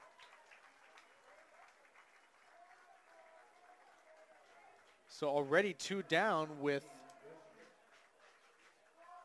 Dan Bershinger going to step in. He himself being 0 for 2 on the day. And this is the type of inning you want to have facing the 3, 4, 5 batters. You want to get in and out to try to get Menlo back up at the plate. Down 5. Bershinger takes one in the outside corner. It's strike 1. He himself would like to get into the box score with a hit. And he's going to foul that breaking ball off to the left side, down 0-2. He did have an RBI in his first at-bat, but it was a fielder's choice, 4-3. Still, nonetheless, it's always nice to end the season with a single. Or a hit at the extra base variety. Yeah, well, yeah, I was just going to say, thank you. 0-2 pitch. This one's lofted to center field. Stratford loses his hat, but he is going to get under it, and he will make the catch. So a 1-2-3 inning for the Menlo Knights, which has been a rarity today. And we are past the halfway point. Actually, we've been past the halfway point for some time, but we are now into the latter part of the game. And Menlo is running out of chances. They are down 7-2. They've got 9 outs to work with. Make sure you stay tuned for PlayOnSports.com post-game show where we will select our player of the game as well as wrap up all the action from this ball game. That's coming up following the game on your destination for high school sports, PlayOnSports.com.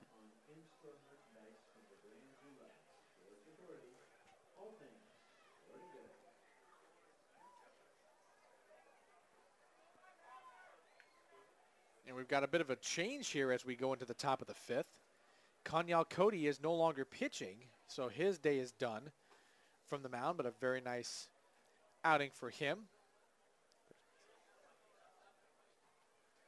As the new pitcher is number 16,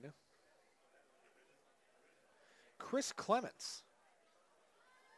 And with as much as hype as Kanyal Cody has generated for what he's been able to do, Clements has actually been Pacific Grove's best pitcher, just to give you an idea. A 14-0 record with a 0.76 ERA. So I think the phrase out of the frying pan and into the fire may apply to this pitching change here. Yeah, it's not going to get much easier for Menlo from this point on. Cody goes over to first. And a star-studded pitcher with a 14-0 record. That's almost unheard of at this level. And a sub-1 ERA. Should be fun to watch. It really should be. It's his 19th appearance. He started 9 games. He has 4 complete games to his credit, though I don't think he'll have to worry about it at this point. He's thrown 74 innings and only allowed 38 hits, 17 walks, 88 strikeouts. once again, plus, 9+ Ks per 7 innings. That's impressive. At this level, even when you don't have your best stuff like we saw with Cody, you're still striking out batters. It's difficult to produce runs. And I think the tension is starting to rise in the Menlo dugout, knowing they are running out of outs as Christian Pluchar steps in, takes strike one in the outside corner. Yeah, Cody really doesn't have the control as their number one. We're going to see much more control right here. That pitch goes into the dirt, evens the count at 1-1. And Pluchar on the day, 1 for 1 officially. RBI single and a walk back in the third. And Pluchar's going to ground this one right to Kopla. Throw to first is in time. And first out, easy as you please.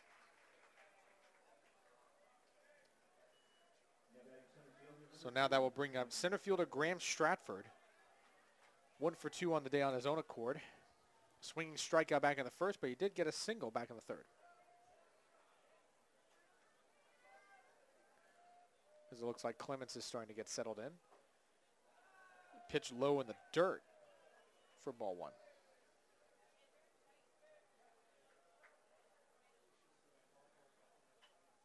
And Stratford fouls that one back. Evens the count at 1-1. Clemens works at a good pace. Gets the ball and right back into his windup. Not a lot of messing around.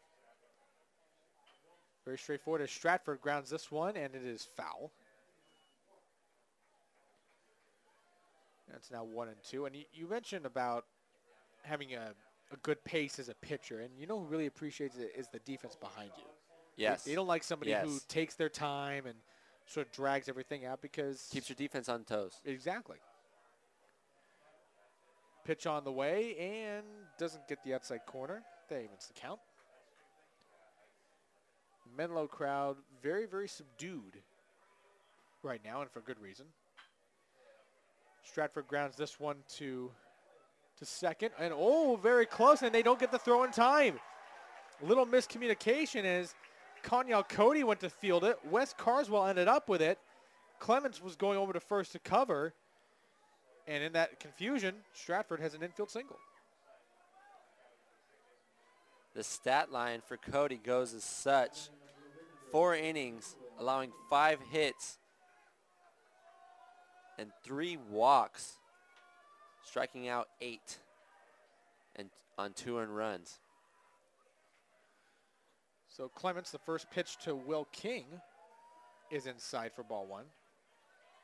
So overall, a nice day for Kanyal Cody, even though he probably didn't have his absolute best stuff, as Clements throws back to first.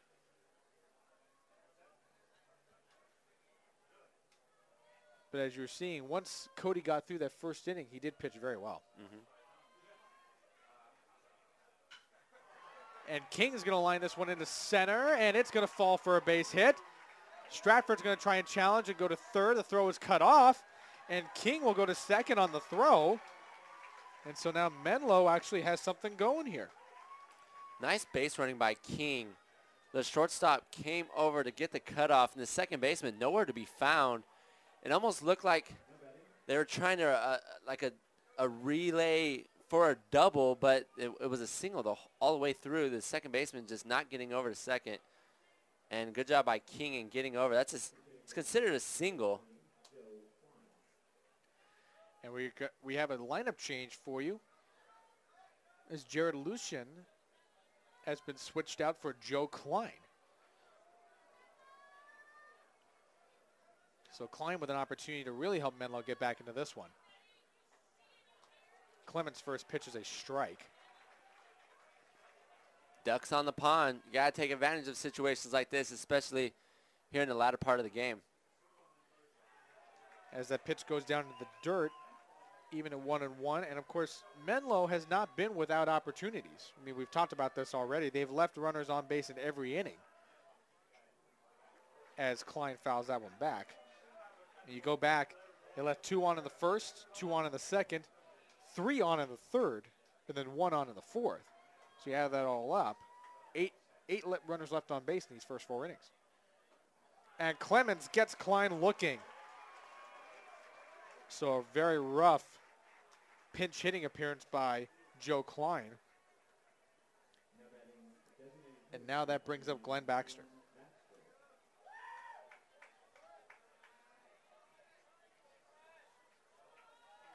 Two outs here in the top of the fifth. And Clemens with that nasty breaking ball. Didn't quite get back into the strike zone, though. I mean, just that bend in the breaking ball. Wow. Fastball, that's grounded right to Carswell. Easy as you please, 4-3, and that's going to do it. So another opportunity wasted by the Menlo Knights. They do get 2 hits.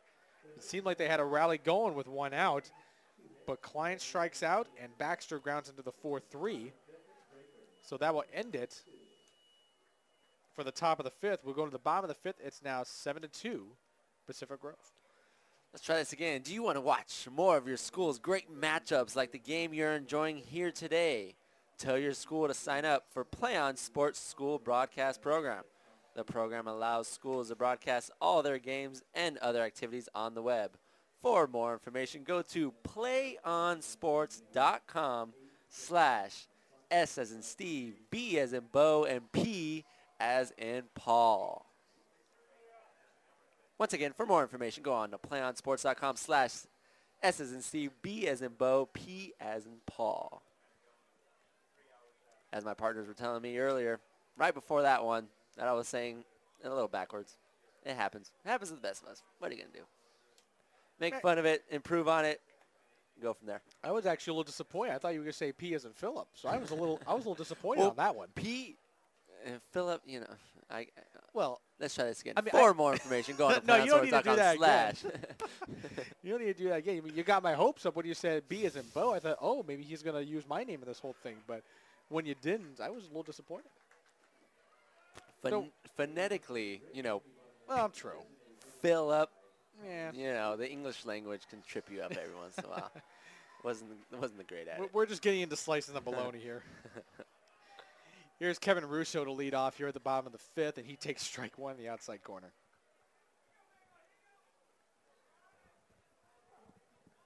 We'll have another crack at it. Still here in the bottom of the fifth. You got a couple more innings to get it right. And Russo lifts this one in the right, and Crowder is under it, and this time he makes the catch. All right. There it is. I think a sigh of relief from the Menlo faithful because the last couple times he's had a ball hit to him has not been good. You know, and it's the worst sometimes when, you know, misfortunes happen like that. You see the ball coming up to you, and you're catch the ball, catch the ball, catch the ball, catch the ball. And sometimes that can mess you up as well with the best of them. And here's Anthony Coppola. He takes a strike in the outside corner. So Chris Atkinson, for the most part, has really stopped the bleeding here. He's silenced these hitters from PG, definitely. Coppola fouls this one off to the right side. And it's now strike 2. And I'm seeing over in the right field bleachers some members of the Serra Padres baseball team. They'll be going after the Division I title tonight in a West Catholic showdown with St. Francis.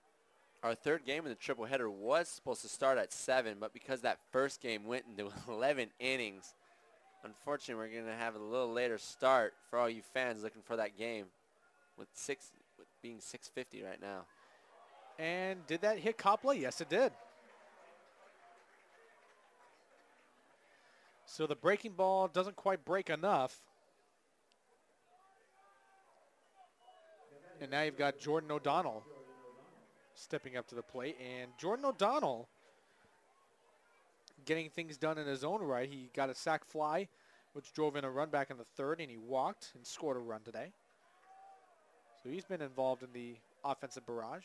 O'Donnell lifts this one into the left. King looks to be under this one. So 1 pitch, 1 out. Facing the bottom of the lineup, you just want to throw strikes. Nothing pretty. Just get it in and out. Try to get your offense back up, down 5 here in the later part of the game.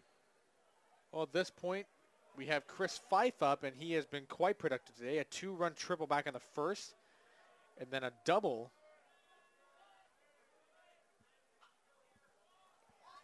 back in the third, and this one has popped up. And I think Bo may have had that if it were not for the press box ceiling. If it wasn't for the press box, I would have been running. Been running with the best of them.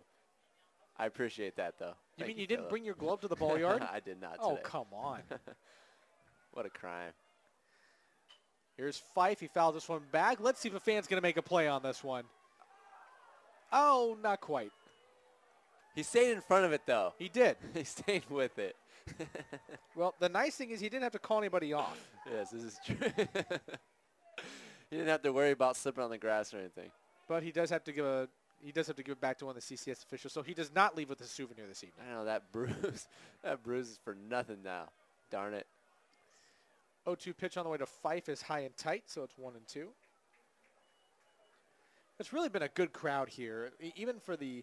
I agree. Even for the first game, and then they've been quite responsive here in the second one, even though really all the fireworks happened during the first inning. 1-2 pitch on the way. Fife is going to lace this one into left center, but it's just a soft liner to Greenstein. It looked better off the bat. It really did. It really did. Just cut off the end of it. It did indeed. So that will do it for Pacific Grove in the bottom half of the fifth. As we go to the sixth inning, Menlo is running out of chances. I know he said that in the top half of the fifth, but I think true. I think Coach Schuff is going to gather the troops and just remind him of that little factoid. Play On Sports is on Facebook and Twitter if you didn't already know, or here giving you news and information and links to other links to great highlights. Follow us on Play On Sports on both Facebook and Twitter. You can also access thousands of live and on-demand games on YouTube at youtube.com/playonnetwork. Keep up with all the high school action every week from your destination for high school sports. That's us, playonsports.com. I've sometimes wondered if Play On Sports will ever consider getting something else like an Instagram or. Oh, you know it. Eventually. I'm sure that's probably part of the plans. They'll jump on board. I would think so. I mean, it would help to. I mean, pictures like this, for instance. Could you imagine what kind of activity that Instagram page would have? I agree. It's something to think about. I agree. With a lot going on here in the spring season, dead time around the summertime with no high school action, I'm sure we'll get into that. Here's Mikey DeKroger leading off for the Menlo half of the sixth inning. He takes a pitch inside.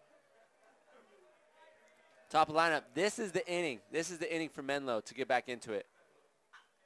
And DeKroger fouls this one away. You don't necessarily need to get all five, but you want to get at least two, at least cut the deficit in half. Of course, going back to all these social media platforms, the Instagram would work. I'm not sure if Pinterest would help all that much, though. I'm not a big Pinterest person. I haven't really delved into that yet. Ouch. And DeKroger gets hit by the pitch, so that's how this top half of the sixth will start for Menlo. If you're going to get hit by a pitch, it might as well be a breaking ball right off the tush. Sure. DeKroger's going to feel that one tomorrow. A lot of muscle to absorb the impact. Is that the conclusion I'm getting? It's kind of where I'm going. Okay. Because I would normally hear that getting hit in the back is okay too. Well, usually a lot of the muscles there for the baseball players, but at this level, not quite that level. Austin Marcus with a swing and a miss to start his at bat. Hitting-wise, he hasn't been too bad. 2 for 3 today with 2 singles. The only player on this Menlo night team to have 2 hits. And Marcus is already down 0-2.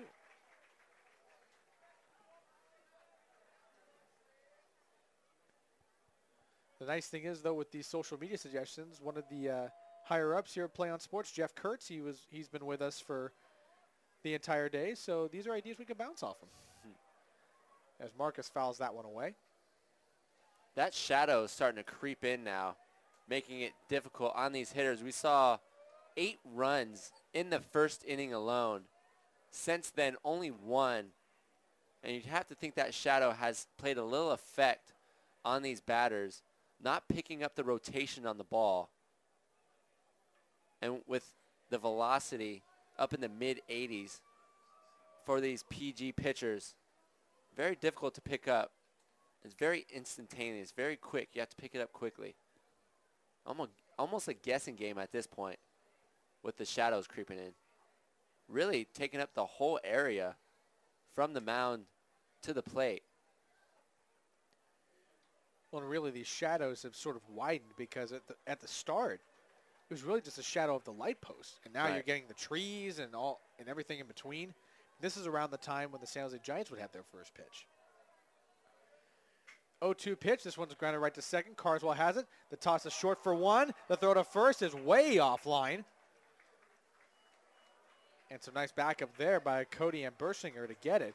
But a nice idea is Carswell with a pretty glove flip to Fife, but Fife couldn't quite get that throw on board. Yeah, that's about as good as it gets right there. He gave Fife a chance on that double play by not going with his hand, but just sticking with the glove and tossing it to Fife. Fife just off the mark, unfortunately. Nonetheless, got that one out. Now with the number 3 batter up. That number 3 batter is Sam Crowder, and he fouls this one back. And it goes in the backstop netting. And the count's 0-1.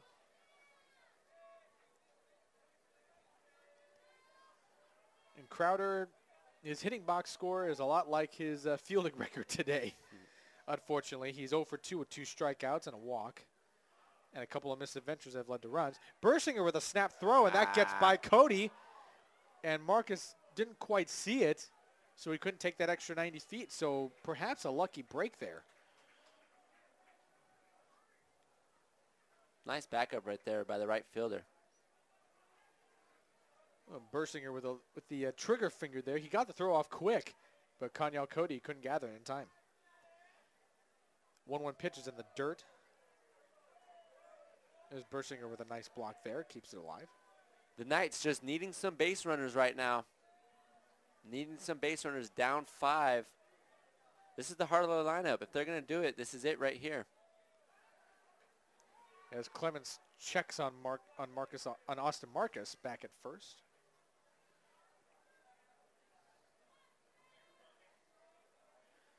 Cody is over at first, holding him on.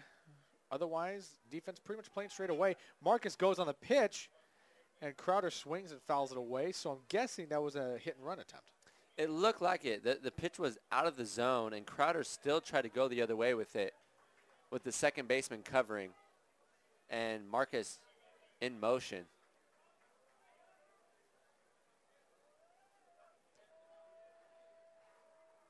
So now the count's 2-2. Swing and a miss by Crowder, and down he goes.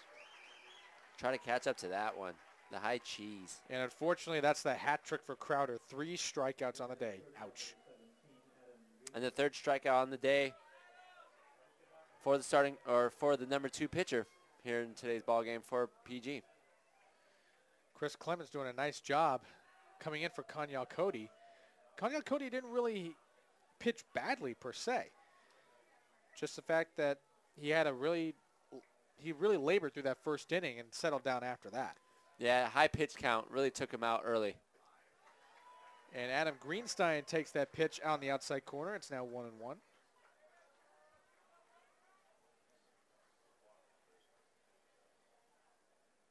There's Austin Marcus. And Greenstein tried to check his swing and really couldn't hold up.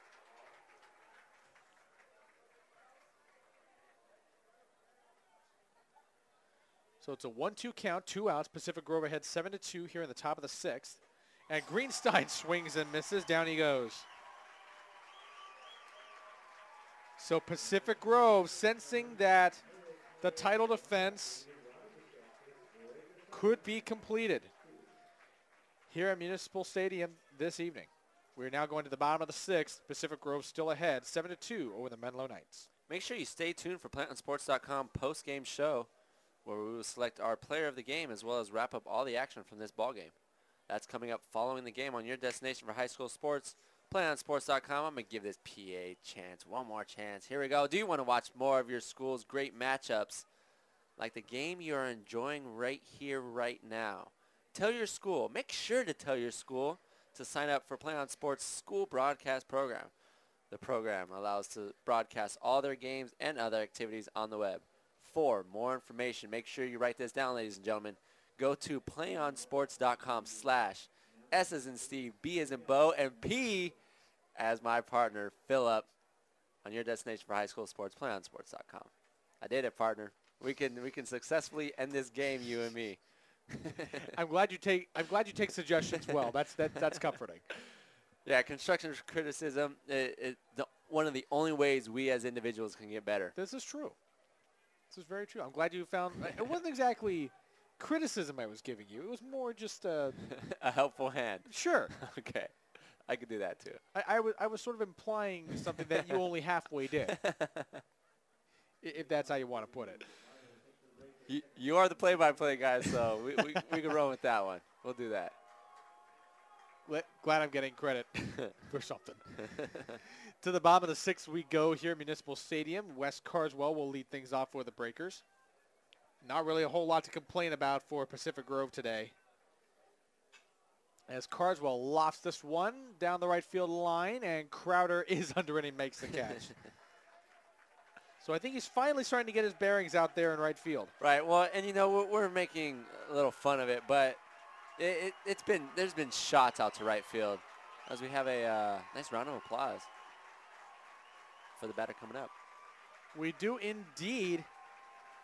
And wow, what a moment this is. Kyle Zaplak, wow, who was injured before the season even started, is going to get an at-bat here in the Division III championship. What a moment this is. Yeah, this is a senior player who was Pacific Grove's best player, their star-studded shortstop. And with that being said, still going 30-0, losing your best player at the beginning of the season. I mean, we've seen the quality pitching and quality hitting of this team. But this is a good moment for this PG squad. And that pitch is low and it evens the count at 1-1. Well, the nice thing is for head coach Gil Ruiz is that he's got a lead where he can do something like that. Correct. And giving Kyle Zaplak that type of moment, I mean, he's going to remember this for some time. He was, I'm sure, so disappointed for his injury that he wasn't able to really contribute.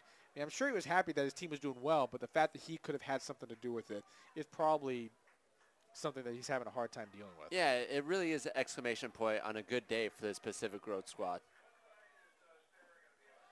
And that pitch is outside, so the count is 3-1. So even in a cameo-type role, Zaplak could actually reach base. Yeah, and you're giving him the green light. There's no way he's sitting on it. Sitting fastball right here. And that is ball 4.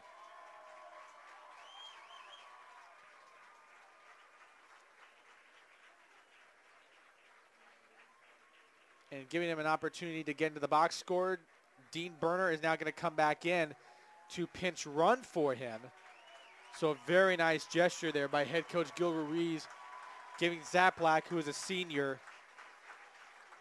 one last curtain call in front of the Pacific Grove faithful. And the tip of the helmet. That's about as good as it gets right there. That's a great moment. Absolutely. You even saw Cody tip his hat to him as well. Mm-hmm. That's just a quality team right there. And it all starts with the head coach as well. Really does. And Berner goes on the pitch, and the ground ball hit to right is going to be a ground out. And wow. What a burner. Dean the burner goes from first to third on a 4-3 ground out. He was in motion, which gave him, a couple extra steps. Oh, absolutely. But he just kept on going. He didn't slow down once he hit second. No. He really didn't. I mean, it was sort of a hit-and-run type play. Right. But to have that type of speed to go from first to third on a softly hit ground out to second base. Mm-hmm. And it's not like it was a long throw to get to first either. No. Went the short way from second to first. So now Kevin Teskey will step in, maybe to add one more run to this Pacific Grove lead. Pitch on the way. That one's going to go right to Greenstein. It's going to be a long throw, and he's not going to make it. And the great heads-up base running by Berner allows that run to get in, their 8th run. So it all comes together for the Pacific Grove Breakers as Teskey with his second RBI of the evening It's now 8-2 Pacific Grove, and I think they are starting to sense that this title is closer to being well in hand as Dan Bershinger steps in. Yeah, that started good and ended good with the pinch hitter Zaplak and then scoring. And Teskey took off and no throw. So it's obvious that Gil Ruiz is not letting up on the gas here. Any extra run he can get, he's going to take advantage of it. Here's a 1-0 count to Bersinger, and that curveball is in the dirt. And it's now 2-0. Hitters count. Sitting fastball. Just looking to drive one here for an additional run. Some insurance. Already up 8-2 here in the bottom of the sixth. So here's the 2-0 pitch on the way. Bersinger swings and fouls it off and almost looked like it hit him too. So that's a rough first strike.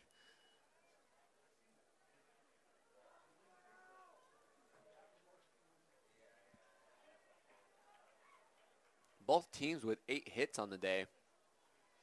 But Pacific Grove, as you mentioned, capitalizing with runners in scoring position. Menlo just leaving too many base runners on, not taking advantage of situations. That's really been the difference here in today's ball game. Both teams playing clean defense. We knew that coming in today. And really it's been the hitting of Pacific Grove driving in runners with runners in scoring position. That's been the difference. Well, Menlo hasn't exactly been without opportunities. We mentioned that already. 3-1 pitch on the way, and that goes way over Bersinger's head. And Teskey's going to go to third on the wild pitch. He was already starting to go. So the wheels really coming apart. Everything really coming apart, quite frankly, for Chris Atkinson, who was doing so well through these last few innings. And all of a sudden, his control is eluding him as Kevin Russo steps in.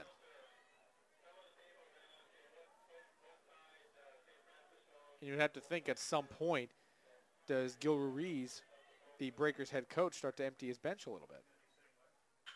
Russo ropes this one into the left. That's going to fall for a base hit. And one more run's going to score. That is Kevin Teskey. Bersinger advances to second. It's now 9-2. This really all started with the pinch hit by Zaplak. You know, 30-0, you can't get any better than that. But, you know, just imagine what they would have done if they would have had the kid. I mean, it's amazing stuff. It looks like we'll have another pinch hitter that's loved by many coming up to plate. Indeed we will. We will get you the name of the player in just a minute. Number 12. That is Garrett Russell, who is going to step in. The junior. Yep. So he's going to have a chance to get his name into the box score on this one.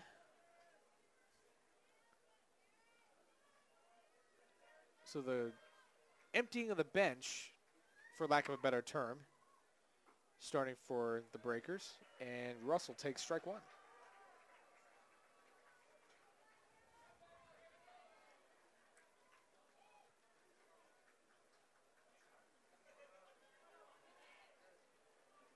A very solid showing by the Breakers all the way around, really.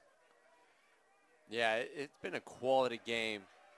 From the mound to the bats to stealing bags.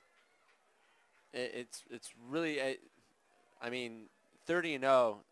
It's about as good as you can get, and they're putting it on display right now here in the championship game. That they are, and Atkinson is going to have a mound conversation with head coach Greg Schuff.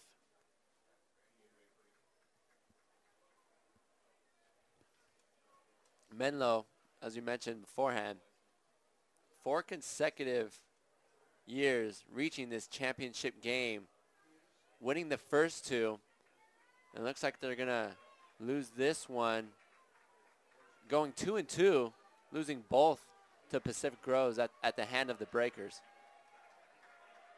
Well, Menlo, of course, won back-to-back titles in 2010, 2011. It looks like Pacific Grove might follow them on that feat. As Russell goes up the middle, that's going to get into the outfield for a hit. However, they're going to hold Bersinger at third, rightfully so, but Garrett Russell gets his name into the box score with a hit. And the Breakers fans approve.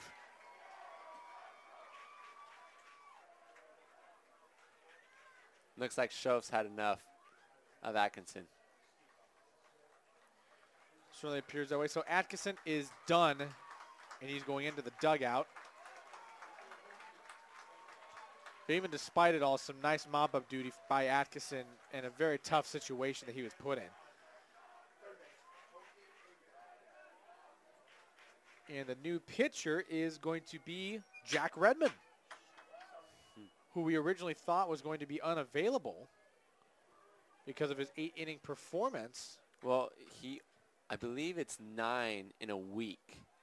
Okay. So he still has 1 inning left of available pitching. And with 2 outs, all he needs is 1 out. This kid pitched a great game in the semifinal game. The winning pitcher, winning 4-3, pitching all the way into the 8th. No matter how you slice or dice it, that's a lot of pitches for a high school pitcher. Could really put a lot of strain on the arm, but as you said, Redmond only needs 1 out. And the pinch hitter is going to be Nathan Moses, who, as I was gathering all the numbers for this game, didn't really have much in the way of hitting stats. So this could be an opportunity for him to get some experience under his belt. He is only a sophomore. 3 sophomores on the roster. Not sure if they came up during the playoffs or not. It's hard to tell at this point. Well, one thing's for sure is that Chris Fife called into duty as the starting shortstop after Kyle Zaplak got injured before the season started. Of course, Anthony Coppola, the starting third baseman, he's going to be carrying this team for at least the next couple of years, you can bet. But Nathan Moses is going to get his first taste of championship action. You mentioned Fife, a sophomore, the only starting sophomore. Great experience. Huge shoes to fill from Zaplak and filling in nicely here in the championship game. And Moses takes a pitch just a bit off the outside corner. And it's ball 1.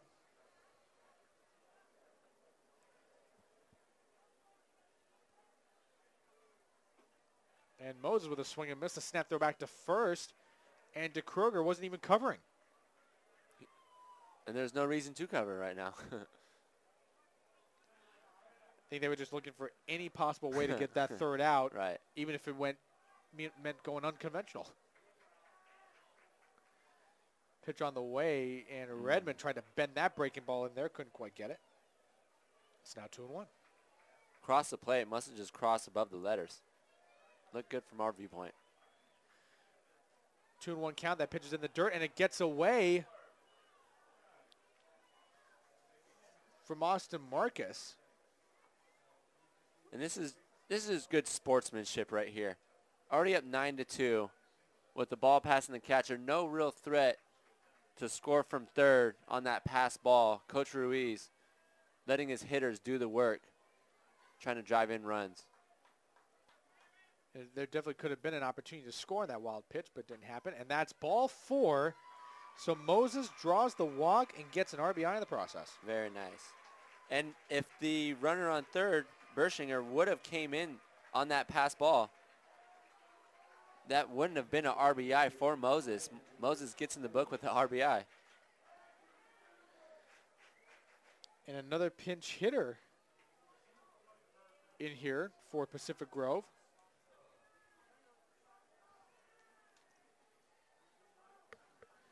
So we'll find out shortly.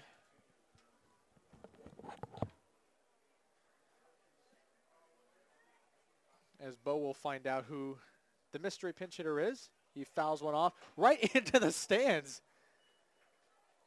where some of the Sarah faithful are sitting.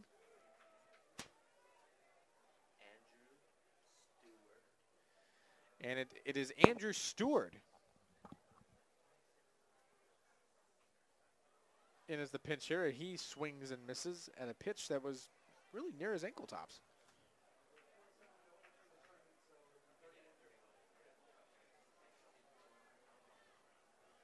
So definitely more bench emptying here for Gil Ruiz, but very nice touch in getting some of his bench players into the box score. Yeah, why not? Let everyone join in on the fun. And that is strike 3 right there to end the 6th inning, but 3 more runs just in case. A little bit more insurance here for the Breakers, and they are 3 outs away from claiming their 2nd consecutive Division III baseball championship. You are watching PlayOnSports.com's coverage of Central Coast Section championship action. Ladies and gentlemen, make sure you stay tuned for the PlayOnSports.com postgame show. We will select our player of the game as well as wrap up all the action from this ball game. That's coming up following the game on your destination for high school sports, PlayOnSports.com. And, I mean, 10 runs. Really, everyone contributing on this Pacific Grove team. You can go Chris Fife, who had that 2 RBI triple and a double. You can go Anthony Coppola, who had an RBI stolen base and went 3 for 3 on the day, reaching base in all 4 plate appearances, hit by a pitch in his other. So 4 for 4. You can go Teskey, who had an RBI single in the first, scored, and also scored in the 6th after singling. You can go Wes Carswell, who had 2 stolen bases in the first 2 innings off of walks. A lot of options from Pacific Grove. We definitely have plenty to choose from, and we've got 3 outs to decide as Menlo gets one last crack at trying to make this at least a respectable score, as Christian Pluchar will lead things off for the Knights. Clements looks to finish this off here for the Breakers, and he gets it going with strike 1. It's just been a great team effort. And to go 31-0 on the season, it's not going to be just one player from your team. It's going to be a collective effort. And we really have seen that today. Looking at these stats, I really don't think there's one player we can give it to. It looks like everyone in the starting lineup had scored except for Fife, who had a couple RBIs. Fife and the designated hitter Russo, who got that suicide RBI down in the first and really got things going for them, kept things going for them in the first. And then you even have the pitcher, Cody, who went 4 innings, allowing 4 hits and 3 walks, only giving up 2 earned in the first. You can really go either way. And Clements has come in nicely as well, shutting down this Menlo offense, not allowing any earned runs in 2 full innings. But the game isn't over, folks. It certainly isn't, as Christian Pluchar draws the leadoff walk, and that brings Graham Stratford to the plate. So while we were sort of going through all the possible options for Pacific Grove for the player of the game, there is still a baseball game going on. Yeah. As Stratford fouls that one off. I had that stat line for Cody wrong. I was reading the other stat line for the other pitcher. He allowed 2 earned runs on 5 hits and 3 walks, striking out 8 in 4 innings. And Stratford fouls this one off down the right side. It's now 0-2. I mean, really, even that stat line you were reading for Atkinson, even he was pitching very well. Right. So, all the way up to that last inning. Mm-hmm.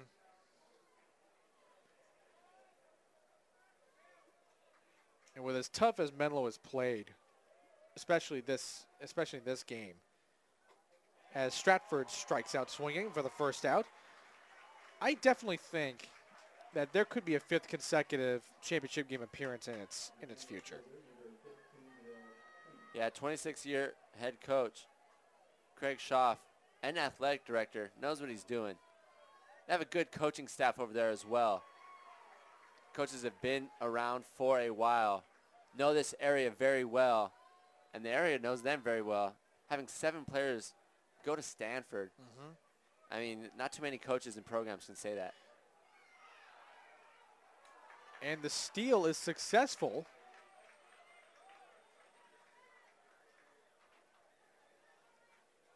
By Pluchar. So he does advance to second. So Menlo trying to make things at least somewhat interesting. 1-1 count to Will King, and that pitch is the outside corner for strike 2.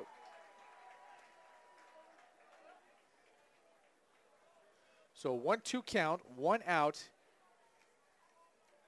here in the top of the 7th as King fouls that one back. You are watching the Central Coast Section Division III Baseball Championship here on PlayOnSports.com. Philip Kern alongside Bo Fertig and the PlayOnSports.com crew, and it's been a busy, busy month for us, and we wouldn't have it any other way. Pitch on the way from Clemens, and King rips this one into right, and that's going to fall for a hit. Pluchar goes to third, and King keeps it alive with a single. Good job by King in staying back on that breaking ball and ripping it to right. Stayed on it really well. And first and third, 1 out. Runners out the corners now for Jared Lucian. With 1 out, so the Breakers not out of the woods yet, but they are standing in anticipation of a championship celebration tonight. Pitch is high, that goes for ball 1. And Lucian today has struck out twice, but he's an equal opportunity strikeout artist. 1 swinging, 1 looking.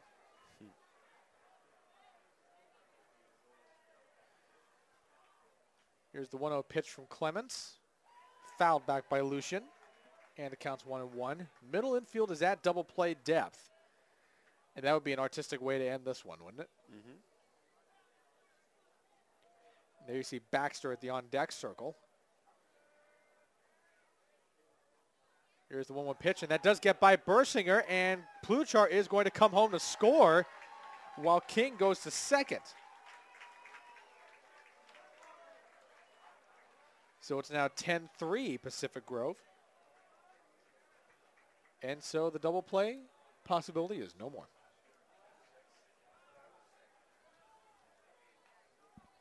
There goes that .77 ERA. And Lucian fouls this one back. It barely gets over the canvas over on the first base side of the stands. So now it's 2-2. Lucian with a runner in scoring position. 10-3 Pacific Grove ahead. 2-2 pitch from Clements. Fouled back again, and Lucian stays alive.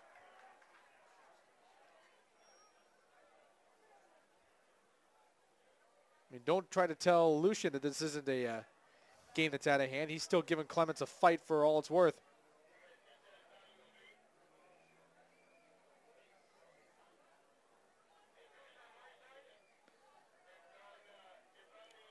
So a 2-2 count again. King is at second. Lucian fouls this one off again.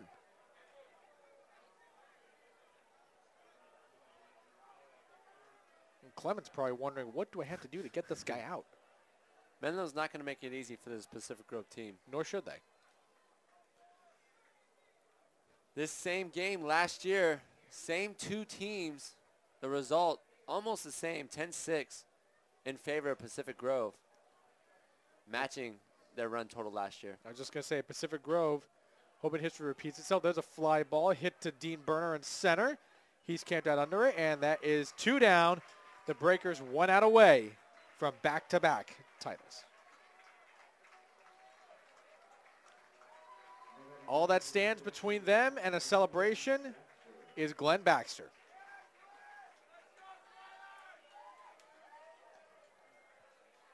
So now it is all on Chris Clements to put the cherry on top of what would be a perfect season for the Breakers.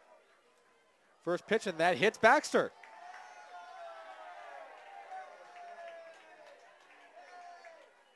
And some sarcastic cheers from the onlookers out here. Yeah, it looked like that was a breaking ball that just got away from Clements.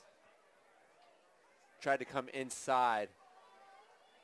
Just didn't have the grip he wanted. Just came out of the hands, a little funny. And who else but Mikey DeKroger to try to keep it alive for the Menlo Knights. Yeah, and there's no reason why he needed to peg him or wanted to peg him. No. First pitch from Clements inside, ball one.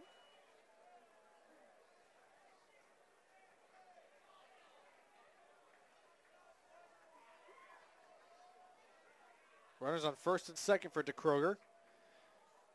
1-0 pitch, it's right up the middle. It's going to get into the outfield for a hit. They are going to wave King around, and he is going to score. It's 10-4. So a little sign of life here for the Menlo Knights. I'm sure they're probably just wondering why wasn't this there earlier. Well, DeKroger has been there all year. 5 plate appearances, reaching base 4 out of the 5 times on 2 walks and 2 hits. And he's been really their go-to guy all year, heading to Stanford next year to join his brothers. And now it's up to Austin Marcus. He's got 2 runners on. He could probably make something interesting happen. This one is popped up. Bersinger going back, and this one's out of play. Almost a play made by one of the CCS officials.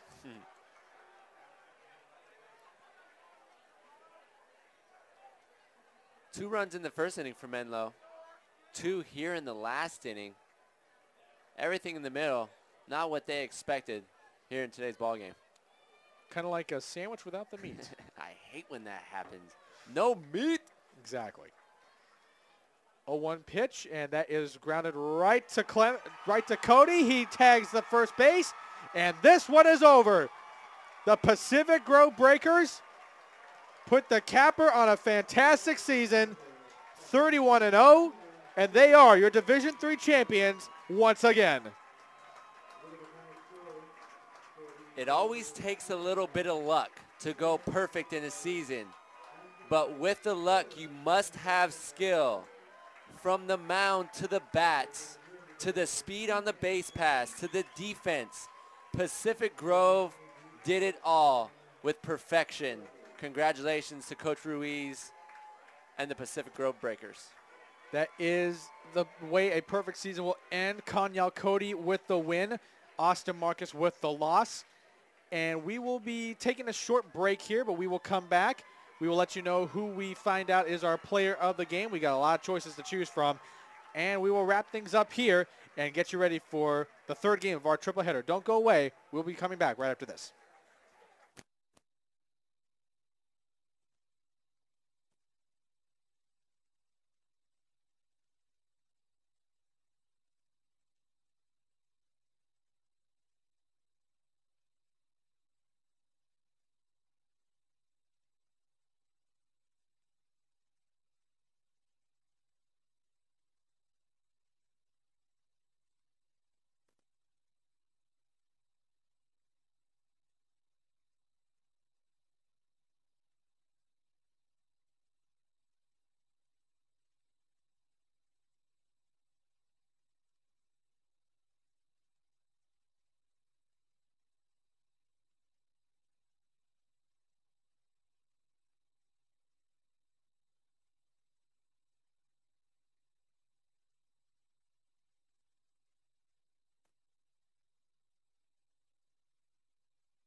You are looking live here at Municipal Stadium, where the trophy presentation is about to begin, and the Pacific Grove Breakers will be awarded back-to-back CCS Division III baseball championships. They defeat the Menlo Knights 10-4 here this evening. Philip Kern alongside Bo Fertig and the PlayOnSports.com crew.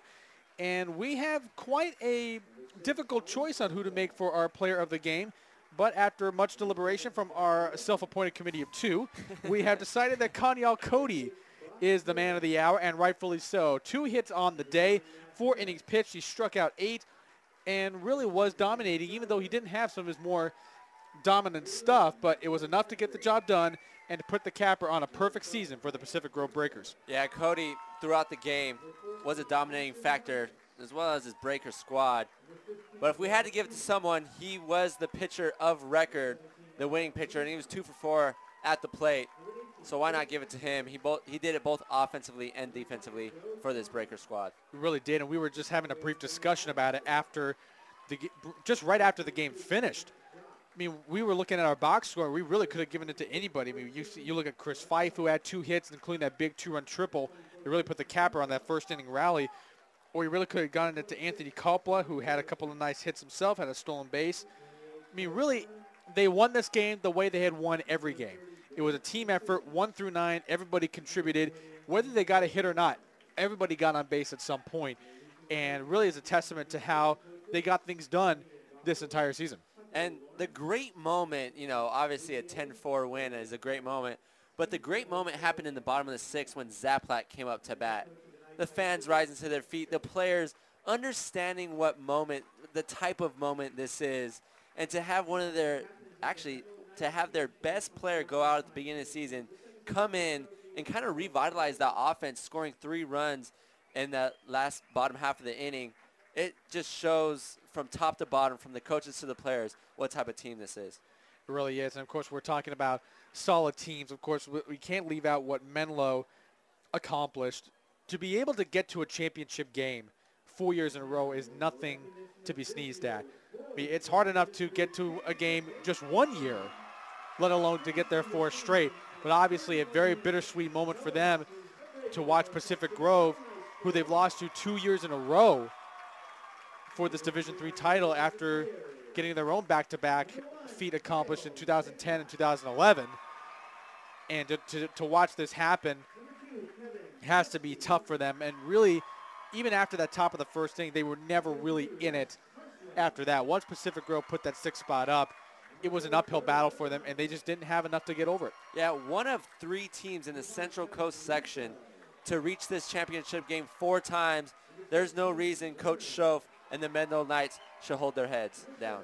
No, really not. And I think with a lot of this type of talent that could be coming back next year, and with the type of job that Coach Schoaf has done, this is a team that can really go deep again. I agree. Really so. But, I mean, don't be surprised if it's another matchup with Pacific Grove in a championship game, because the way this team played, they're going to be sticking around for a while. And with that, Bo, your final thoughts on this? Great game, quality play. We've seen some great players. Don't be surprised to hear some of these names down the road. We have a few players. DeKroger going to Stanford. Cody, the starting pitcher, looks like he'll be in the majors or in the, getting called up and getting drafted soon. It's quality play, quality players, quality coaches in this Central Coast section. And on that note, we bid thee adieu for the time being. It's been our pleasure to bring you the Central Coast Section Division III Baseball Championships. I want to thank my producer, Kevin Smith, our videographer, Dan Stewart, and, of course, my broadcast colleague, Bo Fertig. It was a pleasure working with you all this year. And be sure to stick around. We will take a brief break, and then we will bring you the Division I Central Coast Section Baseball Championship between Sarah and St. Francis. It should be a dandy. And for everyone here on the PlayOnSports.com crew, my name is Philip Kern. Have a good night, everybody.